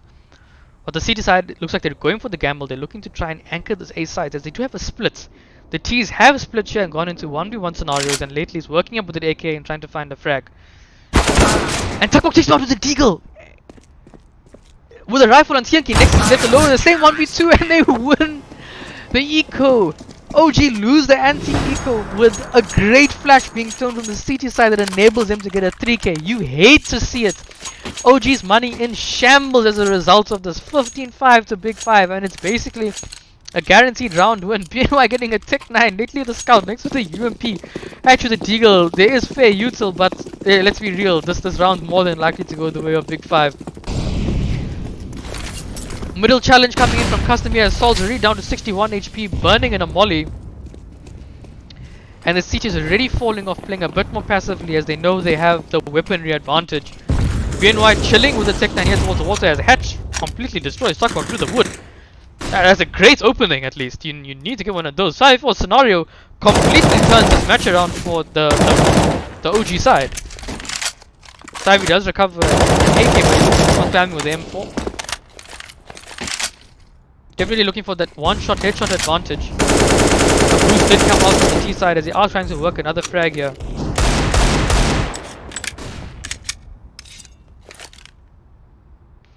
Chunky anchoring towards the toxic area, slowly holding the water push up. Hatch working towards the monster, and here we have T slowly aggressing up towards the A side, trying to regain some aggression, regain some control. Sol does have an AK, do bear that in mind. If he gets an opening here, it's very big for them, and it allows him to work into the A side. Calling for help, and Stivey rotates in. Sol trying to get the entry, goes down to the hands of Custom. Can Custom find more? 100 HP. Goes down to the hands of the UMP, but Stivey is managing to pick up one. Challenging now, staying alive, picks up next as well. 3v1 situation. Is this rip him? Hatch in the 1v3. And he goes down to the hands of Stivey. 16-5 once again to the Big 5 side in a dominant showing in this quarterfinal of the VS Gaming at Comic Con. Big 5 take your entire series. 23 frags from Stivey, 22 frags from Sakpok, and the GGs come out, and OG will not be happy to go home with that result, unfortunately. 17, 14, 11, and a poor performance from BNY and Hatch. Unfortunately, not much that could have been done. Truly unlucky encounter, as 2-0 is the series result from Big 5, and your map pool was Overpass, Inferno, Train. I do believe that Train was the OG map pick and Overpass was the Big 5 map pick. I might be incorrect about that, but truly unlucky scoreline. We'll be ending the stream there and heading off. Thanks for tuning in, guys. GG, well played to Big 5 and OG. Big 5 taking the win. And we'll catch you later for another game. Cheers, guys.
Hey you guys, welcome to the XD versus Goliath gaming stream. We are now live and we are heading into the map veto.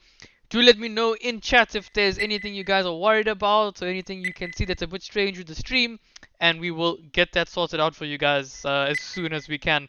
Hopefully with as few technical problems in our way. So we've started off with the map veto. We actually have XD who started off with a ban on Train. Surprisingly enough, Awesome is not a fan of that map.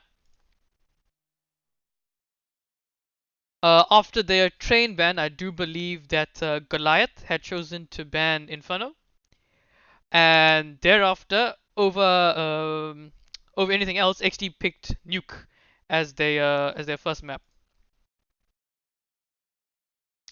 And so after we saw Nuke in play, we saw Goliath pick Mirage as their primary map. And we're actually waiting now for the decider. Aha, it has come through. I do believe that Vertigo was banned, as was Dust.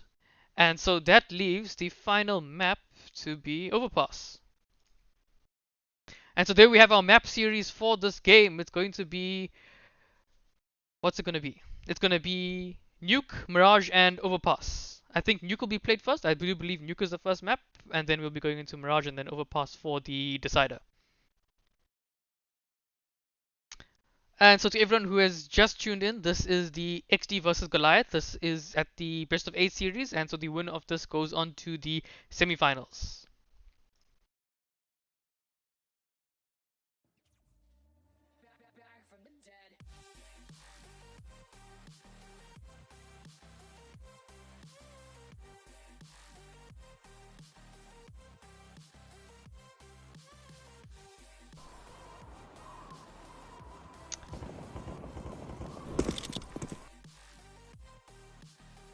I do believe the players are in the server and we're heading off to Nuke. Yeah, the players are jumping into the server. We are getting ready for the game to go live. Any supporters in the chat chat? If do shout out who you're going to be supporting for. I will be interacting with the chat a lot of the time that we're on stream, so feel free to chat, ask questions, ask what's going on, etc. etc.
Okay, and I do believe we're going to be going live with Nuke, Goliath Gaming vs XD Gaming. XD's map pick. I know for a fact that XD would have wanted to play Nuke against this team, and we're heading off into our pistol. Let's have it over the T side and see what's going on here. Reigns, of course, IGLing for the XD side. We've got a double flash from Molly and nade and a smoke coming in. Makes me think of flash over into the A main side and perhaps a nade to break open that door. There we go. TJ drops the nade to break open the door. Smokes off mouth, and we're going to see a very plosive entrance coming into the side from here. Reigns raiding a molly, which is going to probably molly off the top of the huts. It indeed is, as they'll be looking to fight. Here, Daru already taking contact towards the play, trying to enter the side. Awesome frag onto Massacre. Daru counter frags onto Wipeout, and we've got the play just holding out, trying to make sure everything's alright. Smoke has unfortunately dissipated, but one of the players has gone down the vent in a surprise twist of events, and Deviant has pushed up to the ramp and has gotten all the info that they're not there. Reigns, however, doubling back slowly behind him. Awesome on the B bomb site, along with TJ, who's now part of the bomb at B. A 4v4 situation. They actually find Reigns, and Deviant finds TJ. Now up to Makmur and Awesome to try and get a clutch here. Gets the jump peek, sees the info, knows that Adaro is there. Makmur finds the frag onto Adaro, making the situation even more winnable as the CT swarms onto the site. Awesome is fighting alone. And he does go down. It's up to Mark to try and get a clutch now. Takes out Destiny, but the play is defusing in the smoke. Will they be able to pull this off? Unfortunately, the bomb does get defused. Mark goes on afterwards. 1-0 to Goliath Gaming in quite a spectacular push around. Mark seems to have made a play there after the mouth smoke had disappeared, and so he decided to opt to go down the vents instead and opt for the B sides. Great adaptation that round if that wasn't the original plan, and then a very interesting one as we see the bomb go down and a full house of deagles come out. Teams will slowly be trying to work their way and trying to get some frags out across now onto the CT side, trying to wean out that economy and trying to get something done here. Poof, when Deviant completely destroys Makmur through the smoke. T-side is developing around the lobby area and trying their best. Reigns does find one outside towards the A entrance. And Deviant fallen off, sacrifice a bit of real estate to play a bit of a safer angle. Awesome challenging it out, and like we said, we're going to be seeing the T-side playing it slow, looking to try and pull out some usual and try and get a cheeky frag here and there. Every frag found at this point is extremely impactful on this round. The T's absolutely need it. Given the fact that on the every T round is invaluable, Detrony finds a frag onto Reigns, playing a cheeky off angle behind the rail here. 3v5 we have on the T side and 50 seconds on the clock. Let's see what they're able to do. Adara is actually pushed into the lobby area and is holding very aggressively.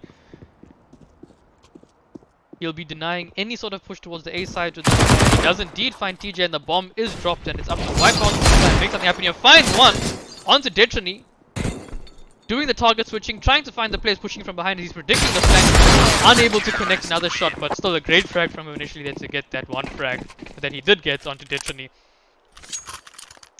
To everyone who's just tuned in, we're watching Goliath vs HD Gaming at the best of 8 round. This is the quarter-final, and the winner progresses to the semi-final. This is map 1 on Nuke. Your map veto looks like that with Nuke, Mirage, and Train. Nuke being the HD pick, Goliath pick, and Overpass being the decider map. And here we head into our first full buy. We see an excellent set of equipment on both teams. Awesome opting for the SG553, and the rest of the team opting for AKs, as the SG553 meta slowly starts to get adopted by the South African scene. Zip and Massacre holding off the original Astralis crossfire between A entrance at the Mountain Garage area and the big warehouse, and this is very difficult for the T's to break. Secret control is, however, being given to the T side on this at the moment.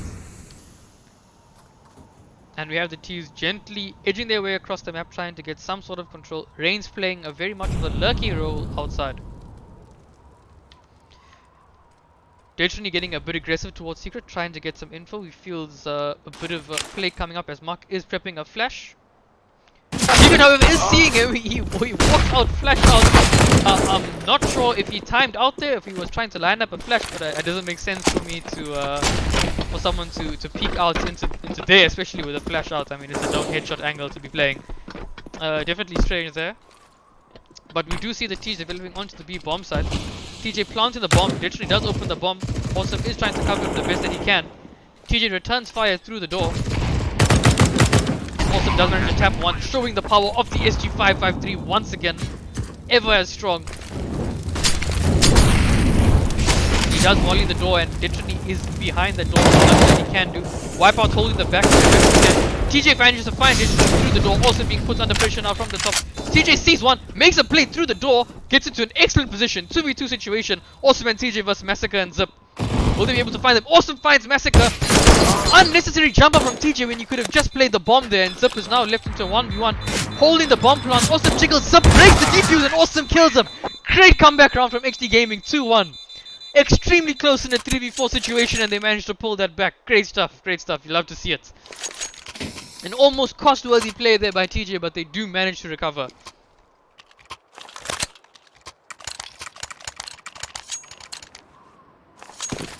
As into the next round now, we see a much weaker buy coming in from the C side. 3 farmers, an MP9 and a CZ. But the benefit of Nuke is that when you've got weaker guns, you can play a lot of closer angles towards A and even ramp, and that makes it instantly as strong. But here we have the T's rushing on towards the side. Nadaro finds one, unable to connect to a second. TJ working up, wrapping towards the hut area. Deviant on top of Heaven gets destroyed. Zips up rotating in, and TJ plants the bomb literally towards mouth area. TJ wipe out an Awesome with Zip Zip, Detrony, and Massacre. Zip Zip and Massacre both towards the hut area, and Wipeout will need to do his best to try and keep this in. He knows one is there as the smoke has actually hit the player. TJ managed to counter the frag on that player there, and Massacre is now left to try and do something with what he can do. Players look like they're looking to head towards a save. 2 Farm Masters with a Kevlar and USPs. No helmets, no util. Very weak save, but it's better than nothing. Definitely better to have 2 rifles and absolutely nothing on your team.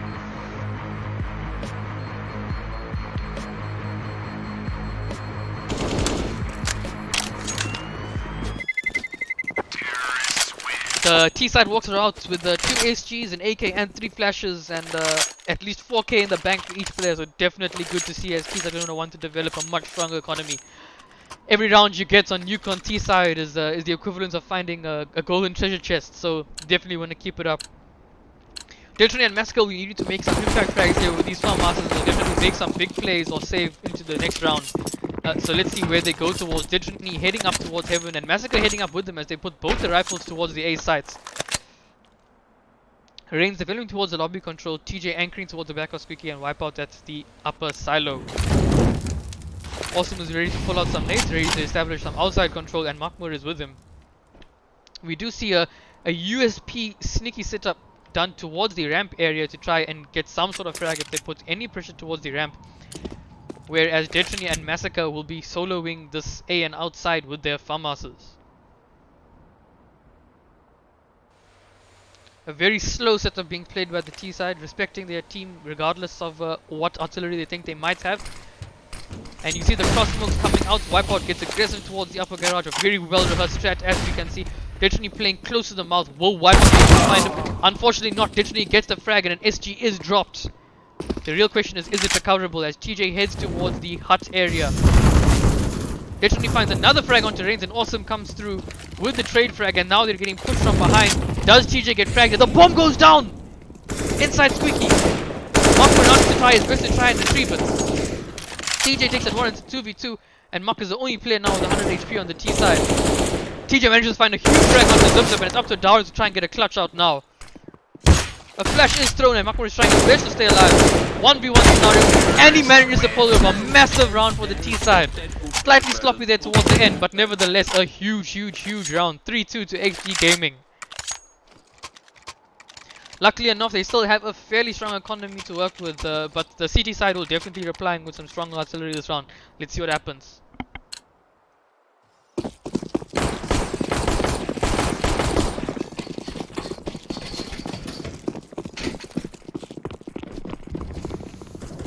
See the T side gathering towards the lobby area quite quickly. Reigns is pushed past the smoke, and he gets punished by Deviants, who's not willing to stand for that fast frag as he wanted to make a play and try to get early round advantage. Should have been huge. Deviant just a little bit faster on the trigger, and of course it's easier for him being in a stationary position. Awesome preventing the push from outside, holding with this SG. I also see Detrony opting to play the AUG, playing above the smoke towards the secret area, but given how slow and methodically the T side is taking outside, they're not managing to get much value out of early plays. Awesome has managed to work his way all the way up to the back of Red as he gets a flash towards to move up across. Worried about that secret position, know that CT side likes looking for frags there, and they gradually start monitoring. We're going to have to see how the timing works out between Detrony and Awesome in this duel here, as we see the rest of the T's developing towards the ramp area.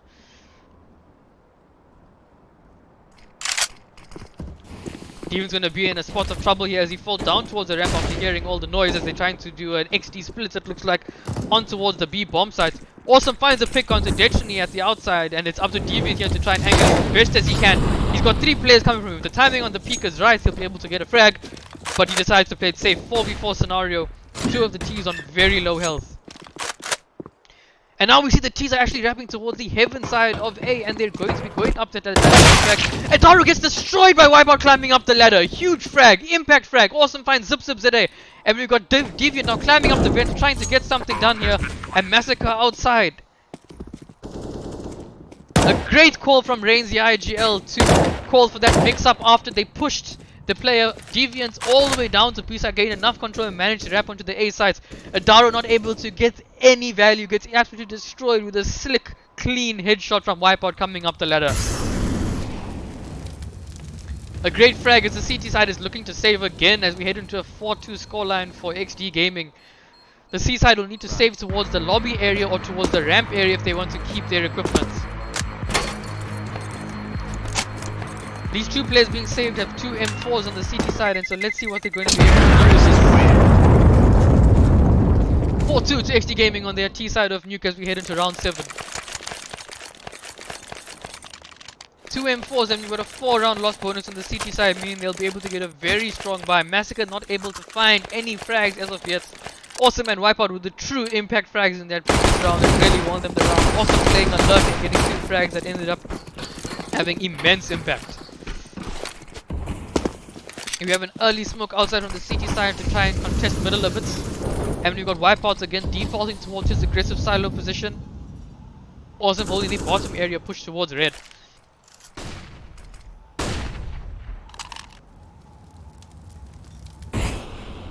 TJ getting ready with the smoke to be thrown for the outside area and assist in getting control, and Reigns will be joining him for the smoke. We're probably going to be seeing a wall of smokes coming out here. Zip towards the mouth area, and Deadshiny other players who needs to be watching. They need to be able to get some frags and try and get something done here. Deadshiny opting for the Kevlar and the MP9 along with an HE, so hopefully something can happen here. It is however looking like more of a split as they're going to be working on towards the A side. They skip the player outside. Know that there's one towards the vent. Zip manages to find a frag onto Awesome, keeps on pushing through further, and Adaro is now left alone on the side trying to anchor, trying to get something down. He goes down to the hands of Reigns, and it's up to Deviant and Detrony and Zip to try and get something done now. Detrony finds a nade kill onto Makmur, and Zip is anchoring towards the Haven area trying to get a frag. Honestly, retaking this position is quite difficult, but Deviant does have an M4. They would have heard him with these seconds ready, and he does with that, it was easily expected. Reigns also finds a frag onto Zip, and he's got a 3k so far this round. Detrony gets another frag with an SQ Wipeout, and then Reigns takes him down. A great 4k from Reigns. And we see Detrony instantly buying that AWP. It'll be interesting to see whether he opts to go towards the ramp or the outside area with it open and he tries to make a play. If he goes towards outside, I'm assuming for the first 20 or 30 seconds or so, he won't find much of a challenge. XD have been taking outside very slowly at the current moment in time. We've now got 2 SGs out on the T side. Wipeouts and Awesome, the 2 outside players making use of the SGs, and reasonably so. I mean, it's a long distance encounter. You got a lot of fighting to do at long ranges, and having that scope is very helpful and definitely gives you the advantage in that fight. The rest of the AKs going towards lobby also makes a lot of sense due to the more close range fights, less use of that scope. So definitely an appropriate buy coming out and not forcing a 5 and SG 553 meta here. We can see a lot of dynamic movement from the AWP Detrony trying to change up his positions and always trying to work around the frag here.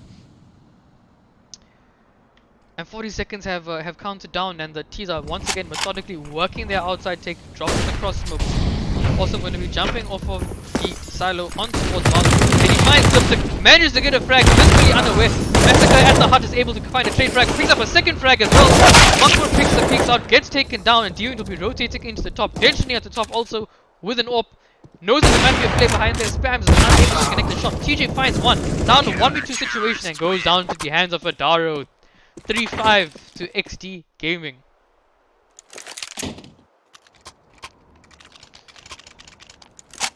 Terrorists, however, do have a decent economy. They will be able to get up another buy, and the fact that they managed to get 3 kills in that round is fairly advantageous for them. So let's see what they're able to do. An MP9, a FAMAS, 2 M4s, and an SG on the CT side, and that SG on the CT side will once again have some great impact. Deviant dropping an early smoke towards ramp, hoping to get some early control as Reigns is positioning for a Molotov to be thrown outside.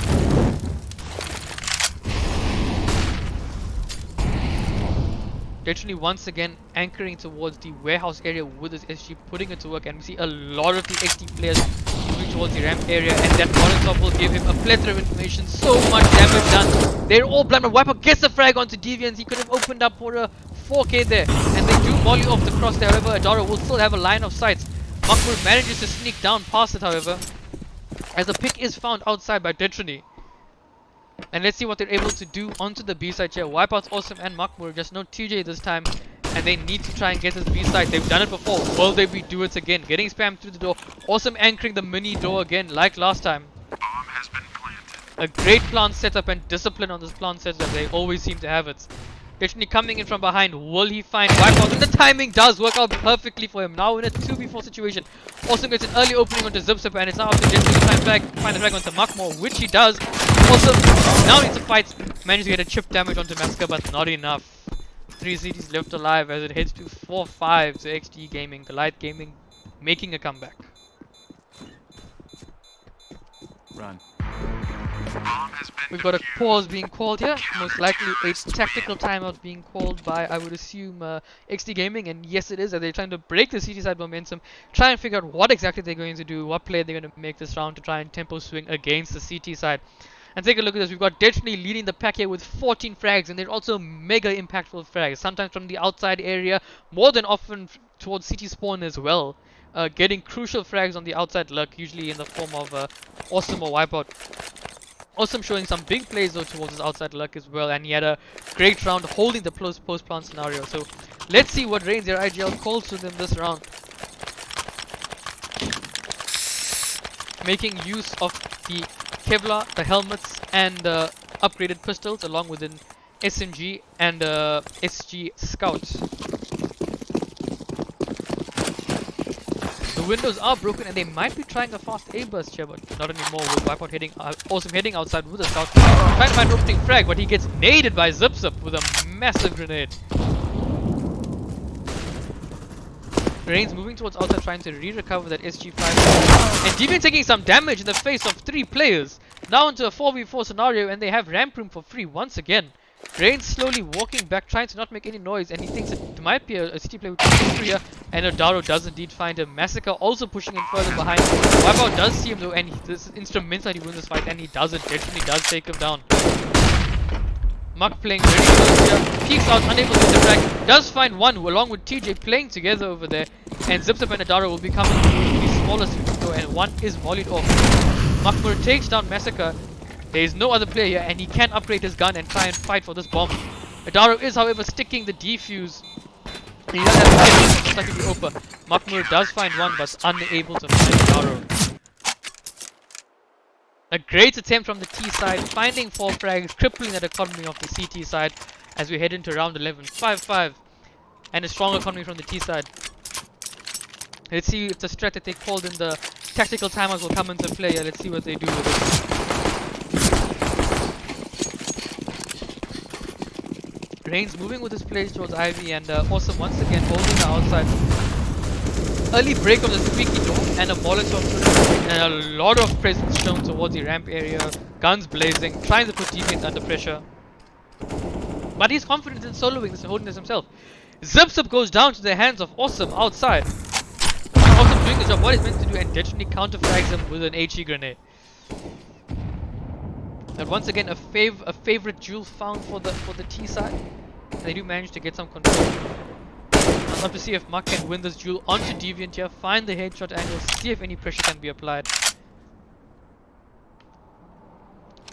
Massacre playing the China vent position as best as he can, with the Odaro anchoring towards the silo, and we do have the team moving towards the squeaky, walking out entirely, completely bravehearting this, contacting up. The great mix-up ball. Will he check the China vents? He doesn't. Massacre finds one, finds now to Odaro, who finds Wipeout and TJ.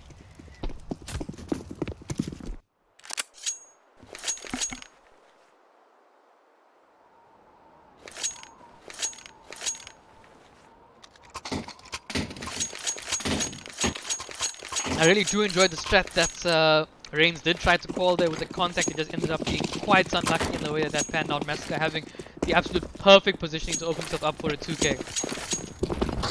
T-side is preparing some smokes, and we do see another weak buy out of them, but a lot of Kevlar on the team. The CT side's also got one AK and one SG553, giving them very powerful positions. They can play one and done angles a lot more stronger than without having the one-shot headshot gun. And a smoke does come out towards the ramp. Deviant is now got to try and fend this off the best that he can. We do have Detonally who finds one onto Awesome. Deviant left alone again to try and fend this off as the T's are moving towards the T. Literally connects that shot through the wall, manages to pick up Reigns. Deviant plays the angle towards the ramp, finds CJ with the bomb. As the smoke is in front of the eyes, does not impact him as it's up to Makmur to try and get a plant now as best as he can. He's got no ammo in that M4 though, and he'll need to try and get something done here, do some damage or get the plant. The bomb is quite far from him. And Adaro locks him down. 7-5 to Goliath Gaming.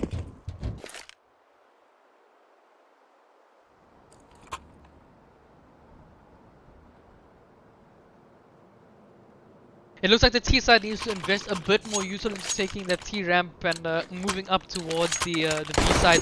Deviant has a lot of time to put some presence and then fall off of it, but credit to Deviant as well for playing really good CT side, falling off when he needs to, putting pressure when he needs to. He's only fallen off of T ramp once before and he's now a complete change of getting aggressive.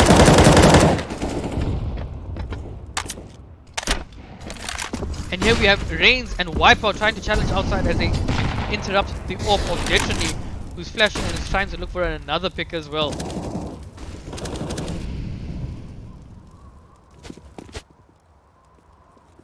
Wipeout is going to be preparing a smoke, which is going to land towards the left-hand side area to move closer towards the spawn outside of the long area. And a molly thrown towards the secret as they look to try and get some outside control here. Flash will be thrown to try and interrupt their vision as Destiny, and he does find a frag, not blind by the flash. Reigns now holding the scope for them to cross safely and allowing them to get outside control, and Muck playing a lurk towards the outside area. TJ and Reigns managed to pick up 2 frags towards the mouth area, opening up the A side, turning it into a 4v3 scenario. Great frags found by them. And Massacre now alone and needs to anchor this the best that he can. He is playing a great headshot angle, but Awesome kills him with ease. SG553 showing its true value there. Dowdo picks up one in the form of Makmur. The lurk is gone, but Deviant is now very close to the sites. Bomb is being planted behind the silo and they will know it's there, and the CTs might go for this retake. Cash is not the strongest, but it's not too bad either, but it looks like they're going to be hanging back, looking for some exit frags and looking to save these guns.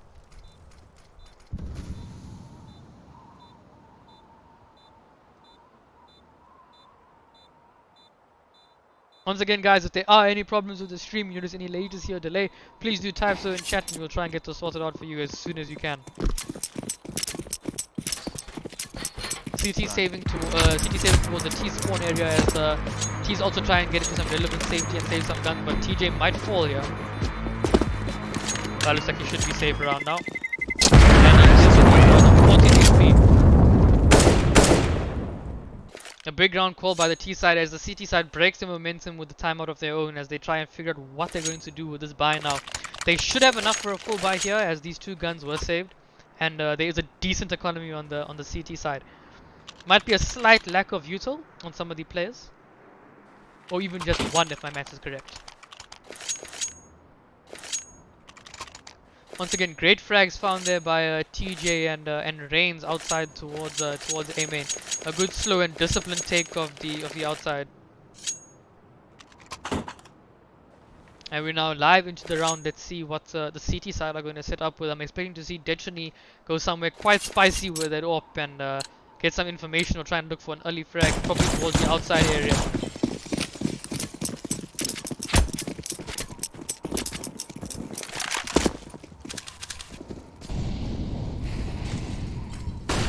Slowly anchors the outside, is slightly blinded by that flash, but Awesome once again doing his same work up, the same to try and get some control of outside.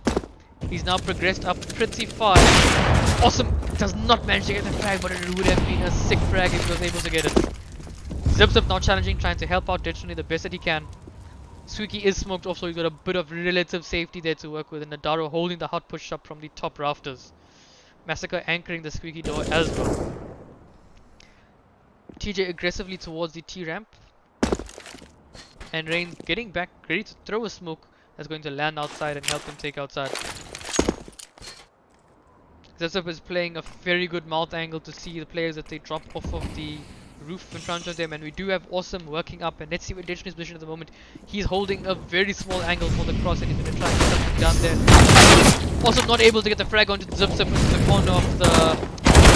Zipsup does get another one, and is picks up a third frag as well, getting tagged out by his teammates. Reigns managed to flick onto him as well, and now Massacre cleans up Reigns. 3 alive on the CT side, 8-6 to Goliath Gaming. A bit unlucky there from Awesome today. If he managed to get the opening frag onto the player and mouth, there's a very good chance it would have been a done deal and the T side would have won that round. Well done to Zipsit for picking up that 3k, and great work from his team in assisting him with the damage and getting those kills.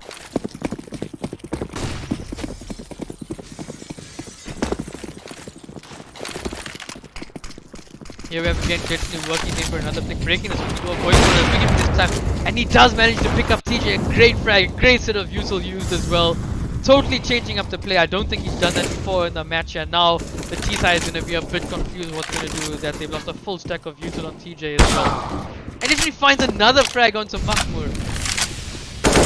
Definitely enjoying the amount of freedom he has here to watch the squeaky frag. Reigns does counter challenge and manages to tag him through the wall. Adaro also pushing through to not be playing very aggressive, getting another frag in the last round of this half, and now left into a 2v5 situation. Awesome trying to get something done here. A great 2v5 on this last round, and Zipsup does clean up Awesome today, and it's just up to Reigns to try and work something out here in a 1v1 situation. It doesn't work out for him, as he picks up some hectic frags that round. 9-6 to Goliath Gaming in this half, and a decent effort from the T side. Getting 6 rounds on T side, definitely not bad. You definitely like to see it, and they have something to work with. If the T side wins the CT round, it'll be huge for them. And take a look at Destiny with 22 frags. And they're not just exit frags or weak frags, they're all impactful. Got some binds coming out in the chat here. But let's see what happens in this pistol. We've got a 1 HE from Reigns and a kit, and I'm assuming that was a misbuy. I think he meant to buy a smoke and a kit. I'm definitely not assuming he meant to buy an HE. And the T side has a smoke and 2 flashes, and Zipsup also has a flash on him as well. It looks like they're going to try and set up a burst towards the A sites. And let's see what the entry fraggers are able to do here. As Steven gets flashed out. Sides looks relatively clean, and they're working up towards the sides. You've got a lot of CTs bulked up towards the heaven areas. They're going to try and do a retake. Probably a huge man swing here from the bottom. Awesome moves down, finds a play towards the hut. Looking for Masker on the side, unable to find the frag. Masker gets him instead. Wipeout is here now, trying to fight, finds the play towards the vent. 2v3 situation. There is a kit on Reigns, and he's probably opting to stick it here. Destiny now going to try and look for a frag. Sees Reigns. Reigns breaks the defuse, and Adaro cleans up Reigns. 10-6 to Goliath Gaming. A decent try on the retake. 1 left alive. A fair attempt, a fair attempt. And we see 4 SMGs and 1 AK-47 coming out from the T side. Is this going to be an A rush or an outside rush or a ramp rush? Let's see. I'm definitely assuming it's going to be some sort of rush based on these Mac 10s. Perhaps a fast inside rush or a fast ramp take. But here they are towards the sites. Here we've got Deviant coming out with the bomb, literally dragging on towards the site, moving up. Deviant takes down TJ, Mount gets smoked off. And we have Reigns who's pushed up very far. Zipsup takes him out in return. And we've got Wipeout and Awesome here, Makmur finding a frag. And yeah, you'd actually want to see the CT side saving, because they don't want to give the T side cash. They've heard a lot of Mac 10s, they know there's Mac 10s in play, and they don't want to give them cash. There's actually more value in the CT saving here and not going for frags than giving the T side frags here.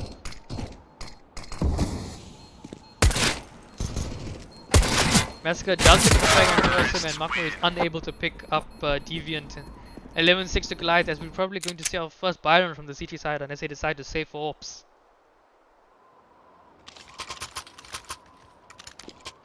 We have an XM coming out on Reigns along with an M4A1S, an M4A1S, and an AUG on Wipeout. And it's up to see what Makmur gets. Won't be getting an AUG, it's an AUG. A significantly weaker CT side setup that we are seeing. They are using the M4A1S and the AUG.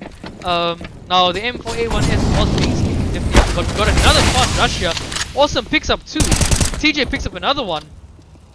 The rush has been completely shut down. Zipsup messes up a Moy that goes into the smoke. Literally does find a frag onto Reigns, and it's up to TJ to now try and find it. Literally finds a second frag onto Awesome. Crucial frags. Those are massive economy frags that he's just found. As he's now trying to wait for another player to overaggress and give away a careless pick.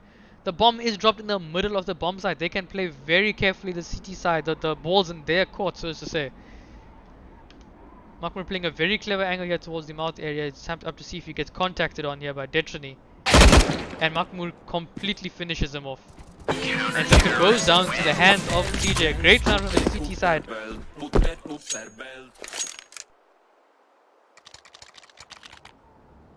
The KP, am I at the event? No sir, I'm not at the event. I'm at a satellite location. Otherwise known as my house.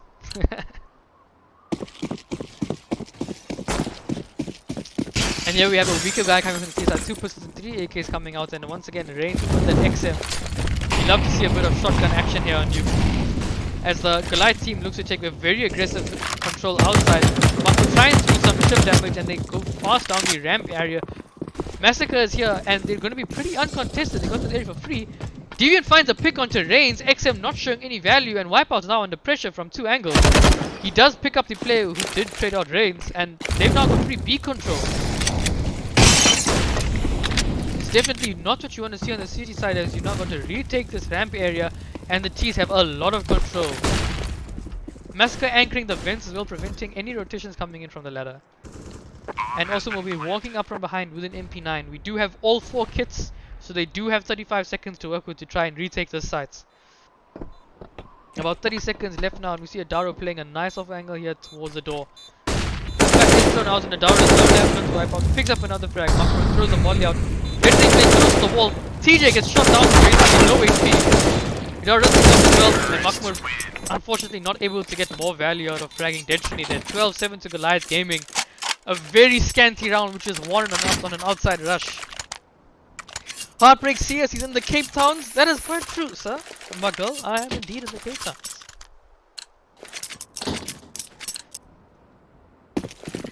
A weak buy coming in from the city side. We're on a single bit of Kevlar in sights, and it looks like Awesome and Reigns were probably on a double save, which is why they've forced up with the Kevlar helmet as well. And we can see the confidence on this Goliath side. They're working quick, they're working fast, they don't care. They're just trying to get as much as they can. Makmur gets destroyed where he would have had an advantageous angle, but I think the smoke did not play out.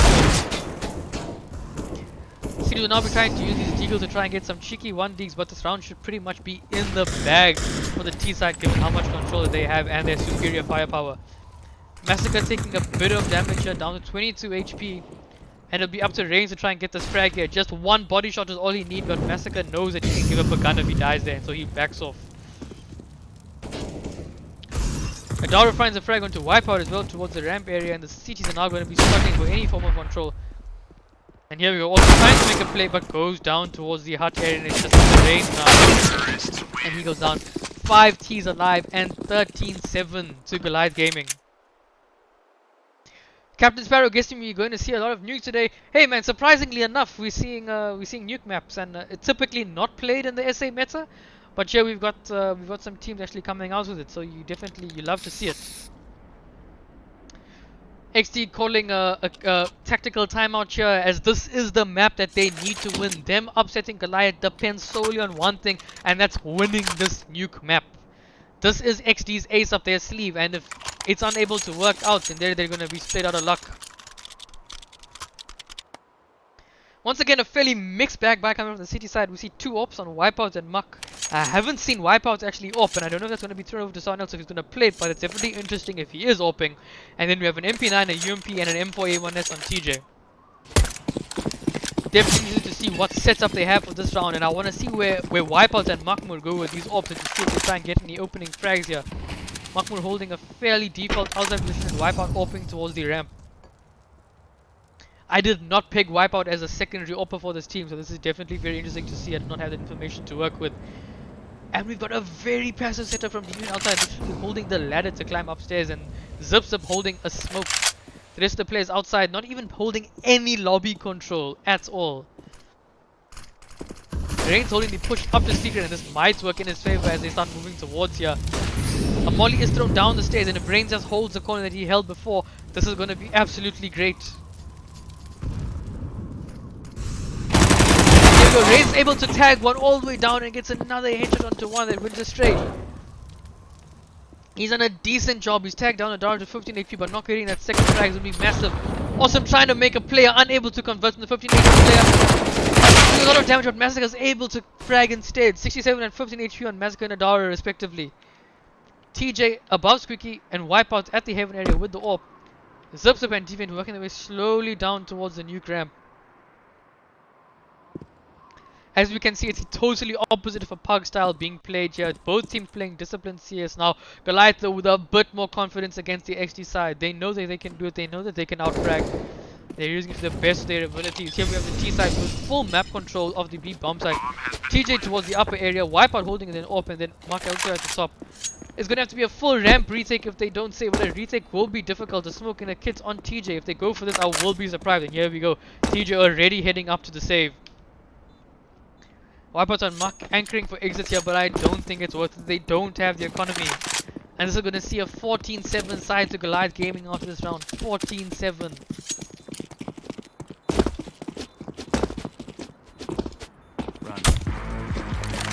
Heartbreak saying it was a less scary GG though. I'm gonna have to agree with you there, Heartbreak. Yeah, it definitely was.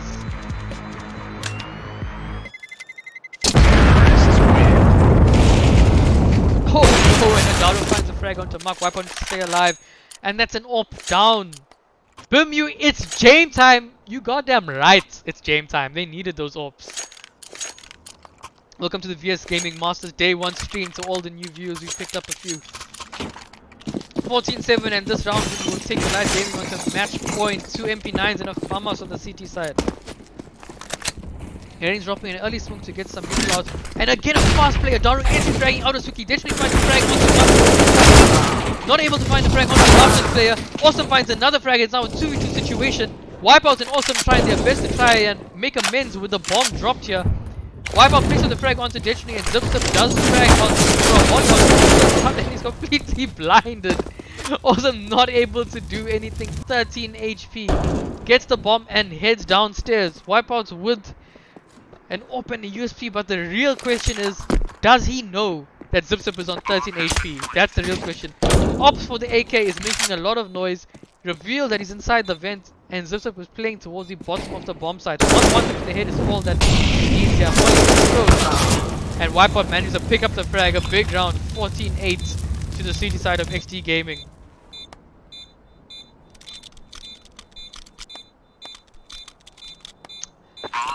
Kids saying that they didn't have Ditchney as well. At that point it was unconfirmed whether Ditchney would be a permanent addition to their lineup, I do believe. And he was there in a substitute role.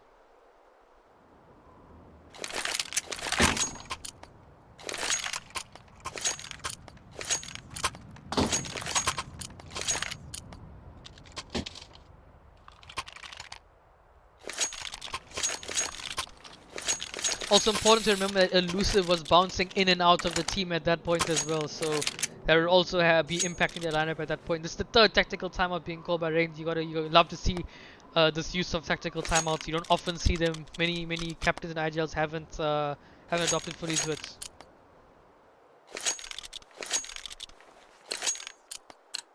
And here we have Ditchney and Adaro really pulling up the front here with 25 and 28 frags.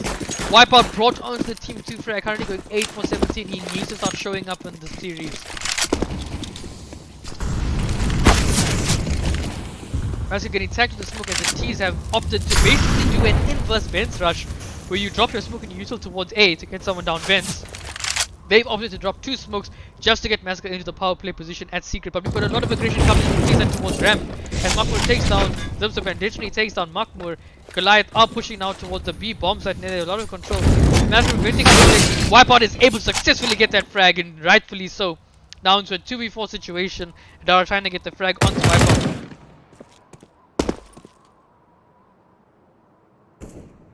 Awesome does find a frag onto Massacre here, and it's now up to Adaro to get something down. Is there anyone that can clutch this 1v3? It is Adaro.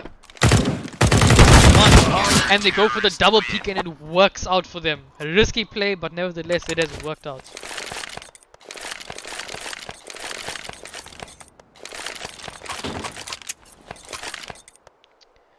T-side economy still fairly strong. CD-side economy relatively okay, but fairly weak on Reigns, TJ and Makmur, and this is also going to be a bit more of a difficult round to win.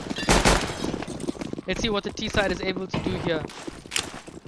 There might be a fast A pop flash coming in here, and Massacre coming to the frag outside the hut. Taking a bit slow. Awesome does find one. TJ does find one. Massacre now fighting TJ towards the center of the site. Is TJ going to be able to find another frag? Wipeout picks up 2 from the mouth area. Massacre comes through and TJ does pick up another play from the house. A great frag found by the XD side on the CT half. We're probably going to be seeing Goliath slow down the pace a bit now. That's, I think, 3 very fast plays that haven't worked out for them with great setups from the city side. Great frags found by Wipeout there. 2k found from the mouth towards the sides. City's taking their time and spawn here as we see finally 4 rifles and an op up for the CT side. Let's see where Mark goes with this op. He's heading towards the ramp area and we see a lot of T's clumping towards the outside. 14-10 to Goliath Gaming. XD trying to make a comeback and not let them hit match points. This T side does, however, have 5 smokes. They can do a wall of smokes, get their way to secrets if they need to. Awesome has a great angle here towards Squeaky. And the T's look like they've faked control of the outside with smokes, but with Awesome's position here, he's going to deny any of that presence they put outside from this hut from the Squeaky play. The door is, however, naded open and it's up to Awesome to try and get a frag here. Does pick up Deviant with a clean headshot and pushes through into the hut and is making noise as well. TJ goes down to the hands of another player in the form of Massacre and Wipeout will be rotating in. Awesome does pick up another one, zips up at the back of the lobby. Wipeout rotating into the mountain. It's up to Massacre and Adaro here. Adaro with the Deagle and Massacre with the UMP. Awesome picks up Massacre. Makmur takes down Adaro and it's going to be a very easy retake for the CT side. A great round and great positioning from Awesome, enabling him to get that squeaky frag, denying that information and having faith in his outside players to secure outside for him as well.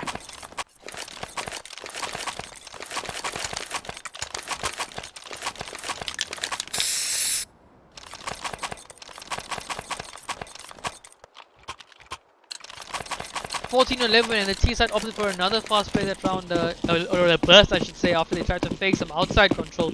Tried to pull some of the A players out and burst onto the A side, but it did not work out for them. Mark again looking for the outside pick here, but he is Famsus was unable to do anything. Massacre simply yeeting his way up outside. Already got his way to secret and Mark might not even know he's here. And he indeed doesn't, and no cross smokes were thrown. They won't think a player's here, but TJ picks up Adaro. A massive impact frag, and let's see what Massacre's able to do here. They've managed to sneak him into here.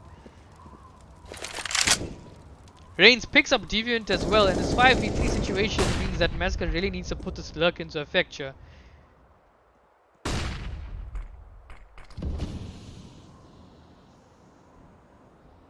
Massacre needs to work his way up to the second vent. He picks up one at the rafters, doesn't clear the vent properly and goes down instead. Maybe a 16-9, I don't know. I don't know if that was a 16-9 or 4x3 difference, but definitely would have made an impact there. Unable to do anything else. And 14-12 as XD Gaming tried to mount a massive comeback. No plants went down either, meaning the T side does not have the best economy despite having a 4-round loss bonus.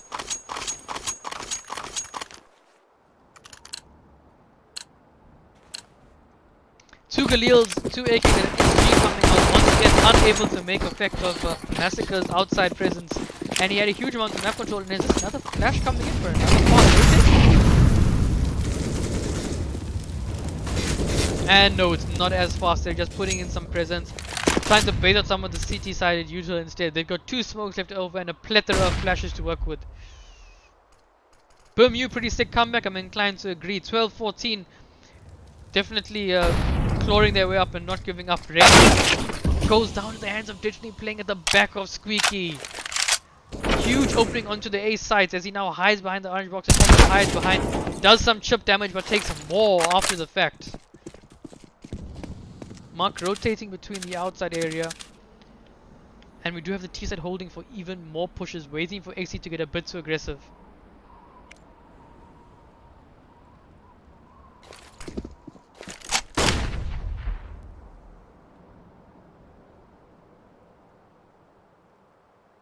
And here we do have the entire city side grouped up towards the other side of the map, not worrying about outside at all.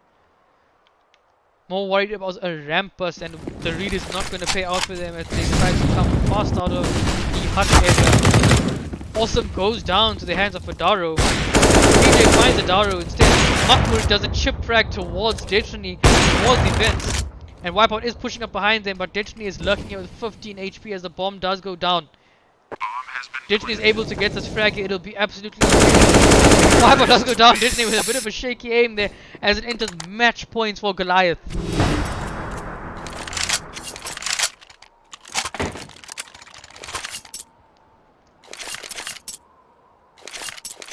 I'm liking these CS debates here in the chat between Bimu, Heartbreak and the KP.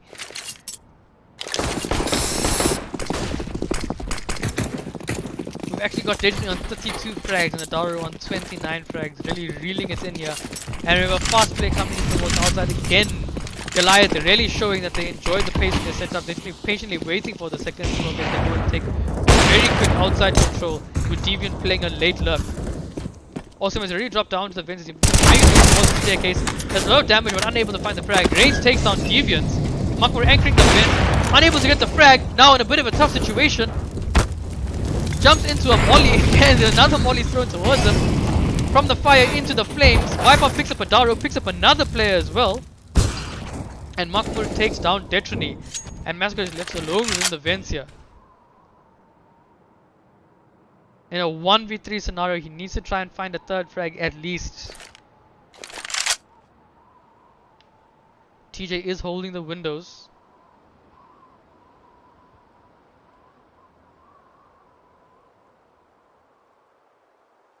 Oh guys, I am scared guys. I'm scared for Massacre. I want to see if he's able to get another frag here. 45 seconds on the clock. He has a lot of time to work with.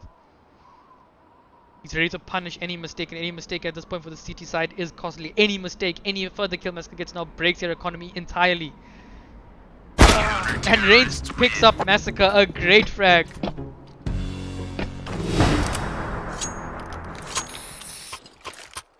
This is not a best of one, this is a best of three, but it is a single elimination.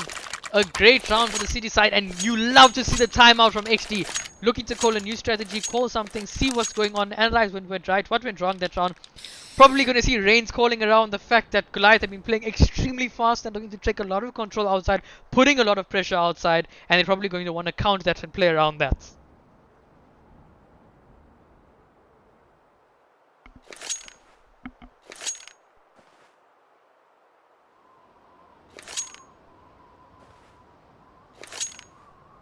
We are now into the live into the round as we see a good stack of veto coming out from the T side. And the CT side with not as much, but an AWP on Reigns. And let's see if Wipeout will be able to pick up a gun. There is an SG553 in front of him. And you love seeing an SG553 on the CT side. You absolutely love it. Let's see where Reigns goes up with the pick. So far we've seen Muck AWP, we've seen Wipeout AWP, we've seen Reigns AWP. This AWP is changing hands to XT side. He goes for the pick, so he gets earlier throughout the squeak. Holds for the frag, unable to get it. Massacre gets an early pick onto Makmur outside. Reigns frags him through the smoke. A big frag, big trade coming out, and Awesome holding the squeaky push once again. Zip holding towards the top of the silo or the hut area, trying to prep some useful for the team as well. As they just start to hold for the outside pushes now. Reigns holding the outside, not letting them push into mouth. Allowing the squeaky player to be safe in the form of Awesome. And we do have Wipeout holding a great off angle here towards Hut. However, if they do wide swing him, which Goliath might very well do on their rushes, he will be punished for it. And Awesome finds the frag towards the lobby area. Destiny moves towards Hut and Awesome drops the smoke. Destiny finds the frag onto T. It turns into a 3v3 1-for-1 trades going on here as Awesome does drop off the huts. Holding towards the side, changing his position now. Because Squeaky is smoked off. 50 seconds left on the clock. 2 smokes, 2 flashes and a molly.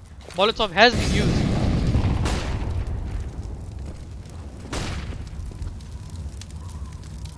Let's see what the teams are going to be able to do with this. Awesome moving up towards the side. Reigns moving around towards the hut area, but it looks like the T's are gathering towards the side. Mouth is smoked off, and Awesome will need to be the linchpin on this A side. He's going to need to shut them down the best that he can. Detrony finds one. He finds Zip, unable to flick onto Detrony. Detrony's moving onto the side for game point here. Adaro finds a frag onto Awesome. 2v1. It's up to Wipeout to clutch a massive 1v2 to keep them in this map. He does have a kit. He will find another decoy in front of him that he can try and work with.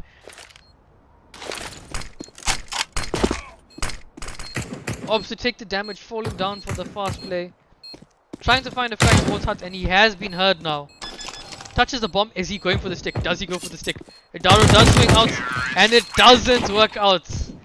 Goliath take down XD 16-13 in the series.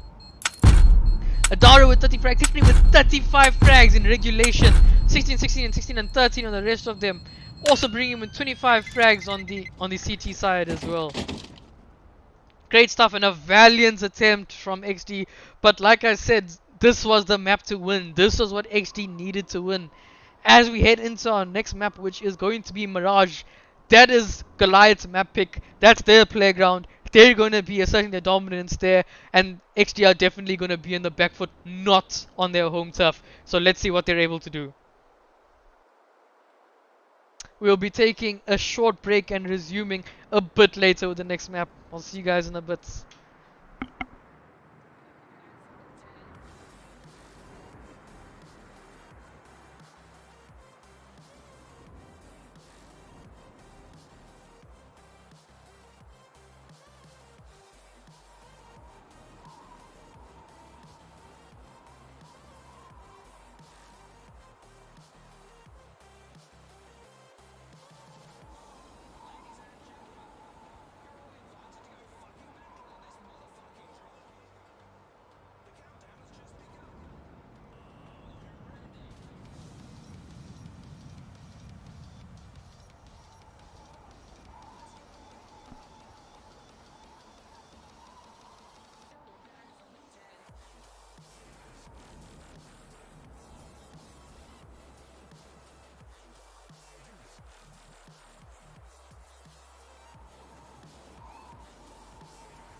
Ladies and gentlemen, you're all invited to go fucking mental on this motherfucking drop. The countdown has just begun. Are you ready?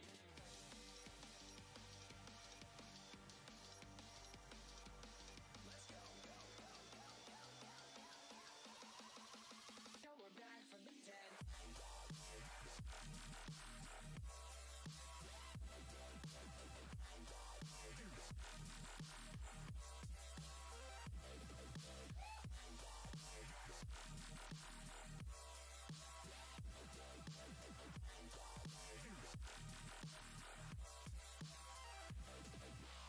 We're back from the dead.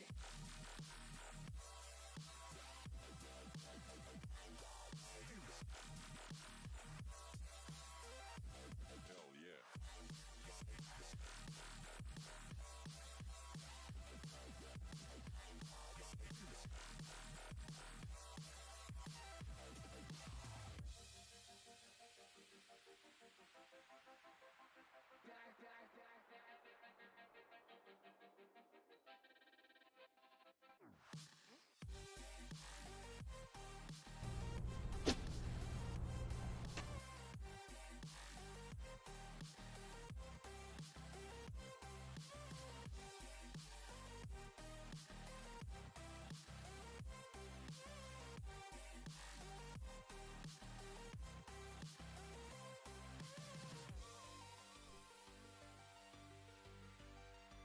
We're back from the dead.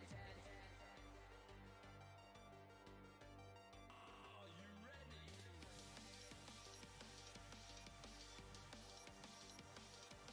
Let's go.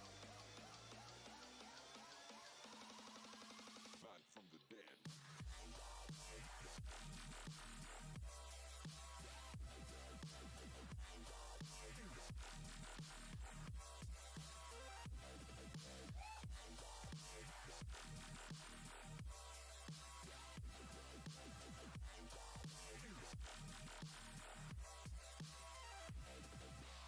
We're back from the dead.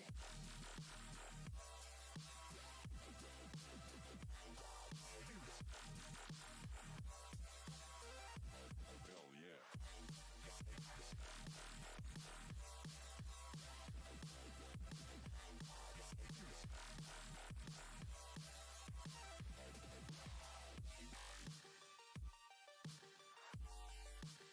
We're back from the dead.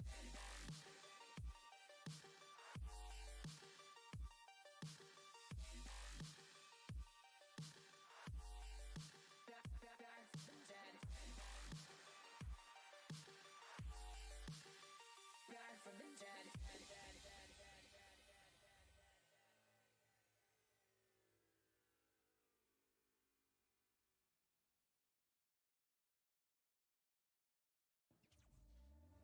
Back from the dead.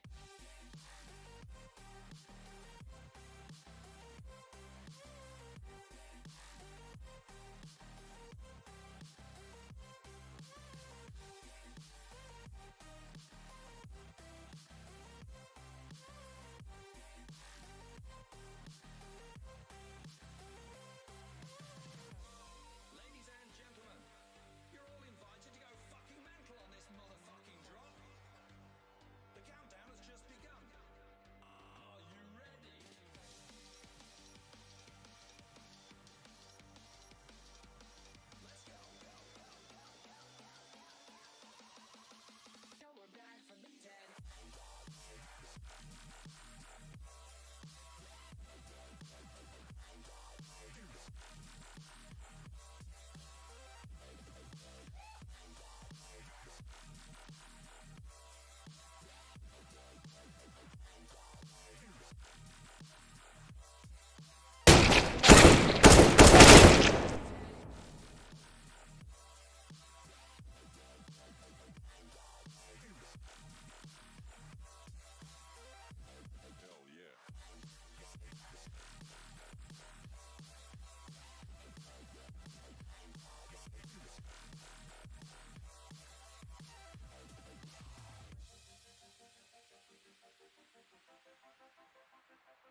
Alright guys, and we are back. We are going to be heading live shortly with the live game of XD vs Goliath on Mirage. This is map 2 in the series. If you take a look at our veto, we did have map 1 being Nuke, map 2 Mirage, and map 3 they decided as Overpass. And Nuke was XD's pick, Mirage was the Goliath game pick, and Overpass is the decider. So the first map went down 13th, this way of Goliath Gaming. Unfortunately, XD Gaming could not make their comeback. And so now we're heading out to map 2 and we're gonna see if we manage to make ourselves into the map 3.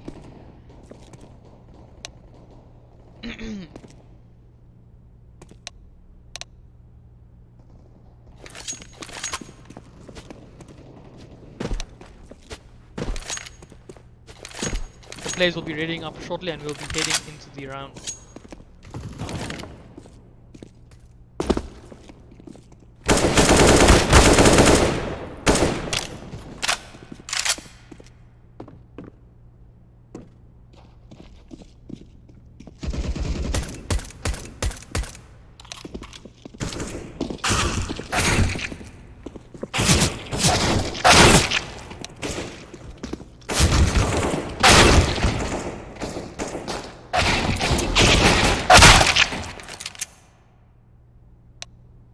Alright guys, and we are live. The GLs are out, the HFs are out, the good lucks to have funs. And let's see what we're going into here. 1-0 is the total map score to Goliath Gaming, and we're starting on equal footing into the pistol round. No cancels, we are fully live. We have 3 sets of Kevlar on the CT side, 2 flashes and a kit on TJ, oddly enough no smoke, and the smoke on Reigns. Reigns is anchoring and selling $500, playing a P2000, holding towards middle, and Mark has pushed all the way up towards middle. You love to see it, getting aggressive, finding the information there. And we've got terrorists bursting outside. Mahmoud finding an opening pick. We've got 2 smokes towards jungle and stairs. Does the push to the smoke? He does. Putting Mark under pressure, taking down Mark, but TJ trades it out. Reigns hiding towards the jungle corner now, and Massacre here towards T-Ram. 4v3, a great city start for the XD side. Reigns however on low HP. No utility left on the T side except for a flash, and so Massacre's going to need to make this flash a very impactful one if they want to get through into the bomb side here. 2 sets of armor as well between Deviant and Detrony, and we see a decent setup coming in. Wipeout playing a passive CT setup, waiting for them to aggress, and also playing the next. He has been spotted out negating this early. That's terrible. They managed to get some control, but with Awesome being on less HP, it means he can be a lot less aggressive on this retake. Reigns and Wipeout will be giving them the plant, and this allows the terrorists to set up into a post-plant scenario. Here we do have Wipeout contacting up. Wipeout and TJ, the only players with any real HP on the team. One player has been identified to be at Sandwich. Wipeout picks him up.